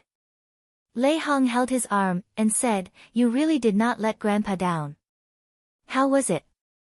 I heard that you, Highness Yin, Princess Shi, and the others entered the depths of the dragon-seeking forest. Who injured you like this?" "A person called Sang Baihe," Lin Muyu said lightly. But Lei Hong and Guiyang were both shocked. Lei Hong narrowed his eyes, and said, "That old thing Sang Baihe should have already stepped into the divine region, right? It seems that Zhang Wei's injury is inextricably linked to him." "Lord Zhang Wei was injured by him," Lin Muyu said. "This Sang Baihe even wanted to kill Highness Yin and Princess Shi." "What?" Lei Hong felt a chill in his heart. This Sang Baihe is really daring. He even dared to kill Highness Yin. What is the divine marquis residence planning? Could it be that Zheng Yifan has gone mad? Guiyang said in a low voice, "These years, Zheng Yifan's military power has been continuously weakened, and it is said that he has long held a grudge against His Majesty. Now it seems that this is true. We have to be careful, Great Deacon." "Yes." Lei Hong nodded. "I will see His Majesty as soon as possible and tell him about this. Don't worry, we will quickly enter the inner chamber to treat Zhang Wei's injury. He will not be able to hold on much longer." "Yes." A group of people entered the room, and Zhang Wei was still lying there, unable to move, but his bearded face was still filled with arrogance. Looking at the people coming in from outside, a glimmer of light shone in his eyes. "Lord Lin Ji, you have returned?" "Yes." Lin Muyu walked forward and smiled. "Lord Zhang Wei, your injury can be cured." "Cured?" Zhang Wei laughed at himself. "I am already a cripple, don't worry." Lin Muyu reached into her bosom and took out a total of 3 bottles of tendon replenishment powder. She lifted Zhang Wei's head and fed him, then said, "The tendon replenishment powder will regenerate your dragon tendons in 2 to 3 days. This process is very obvious. Your spine will soon feel a tingling sensation, that is the dragon tendons automatically gathering and healing." "Really?" Zhang Wei was a little excited. "Lord Lin Ji, you mean I, Zhang Wei, can continue to practice martial arts?" Lin Muyu smiled happily. "Of course, and your cultivation will not decrease." "That's great." Zhang Wei was excited. He wanted to sit up, but he could not exert any strength on his back. In the end, he struggled and smiled awkwardly. "I, Zhang Wei, am a boorish man. I do not know how to express my gratitude, but from today onwards, Zhang Wei's life is equivalent to Lord Lin Ji's." "No need, we are friends, we both work for the temple, this is what I should do." Lei Hong said, "Zhang Wei, Lin Ji has just returned to the temple. He was ambushed by the person who attacked you when he was looking for medicine. He is seriously injured. He should not stay for long. Let him go back and rest first." "Oh." Zhang Wei was startled. He forced himself to cup his fists and said, "Then, Lord Lin Ji, you should go back and rest first." "Okay." After leaving the door, Lei Hong and Lin Muyu walked side by side in the corridor of the temple. He said, "You, logically speaking, even if you stepped into the heaven realm, you should not be able to stop Ashen Crane, a sanctuary rancor, from killing you, right? Hurry up and tell me, how did you escape this calamity?" Naturally, Lin Muyu could not tell him the power of the 7 luminaries demon emperor, so she said, there were 4 of us, other than me, there was also Qin Yin, Tang Xiaoxi, and Qin Lei. Qin Lei is the commander of the imperial army, his power is shocking, and he also has the true dragon bloodline god binding shackles, so he was able to suppress and threaten Ashen Crane, and when we were about to lose, Grandpa Chu Chu came. Oh. Lei Hong could not help but laugh. At least this old man is still useful. If he did not appear at the crucial moment, I am afraid the empire would have changed. Lin Muyu was a little stunned. She asked, Grandpa Lei Hong, if I am saying if Her Highness Yin was really killed by Ashen Crane, then what would happen to the empire? What would happen? Lei Hong looked at her with a smile and said, His Majesty is a very devoted man, he only loved one woman in his life, Her Highness Yin's mother, Empress Jingda, Su Yun. After Empress Su Yun passed away, His Majesty did not marry any other woman, so he has no children, only one daughter, Qin Yin. According to the rules of the empire's ancestors, Qin Yin is the only legal successor of the Qin family, and also the future ruler of the empire. Once Qin Yin dies, I am afraid the imperial power will fall. His Majesty has 2 brothers, both princes. One is Prince Yuning, he has 2 sons, the eldest Qin Yin, the second son Qin Yan, and the other prince is Prince Shennan, Qin Yi. However, Prince Shennan is far away in Lingnan, so once Qin Yin and Qin Lei die, the person most likely to become the new emperor should be Prince Yuning's second son, Qin Yan. As he spoke, Lei Hong shook his head and smiled, but no matter who becomes the new successor of the family, they will not be able to escape the flames of war, so it is naturally for the best that Her Highness Qin Yin is alive. It is also good for the common people. You have done well, you would rather die than to protect Qin Yin's life. Her one life is worth millions of lives. Yes, Grandpa Lei Hong. Back at his residence, in the same secret room, Lin Muyu continued to focus on cultivating the forging dragon bone remnant scroll, continuously increasing the strength of his battle chi. His thirst for power grew more and more, but he was no longer that desperate for the power of the 7 planets' profound energy. He had experienced the backlash of the 7 planets' profound energy, it was simply worse than death, so it was best not to use that evil power if possible. Thus, he spent the next few days cultivating in the sacred hall, visiting Chuyao once in the middle, and taught her some basic tricks of cultivation. He also forged a profound grade rapier and gifted it to Chuyao, and began to teach her the technique of the imperial sword technique. Chuyao could be considered smart, and within a few days, she had already grasped the basics. You're tuning in to the Blissful Bookshelf YouTube channel. We're so grateful for your support, and don't forget to subscribe to join us on this incredible journey through captivating stories.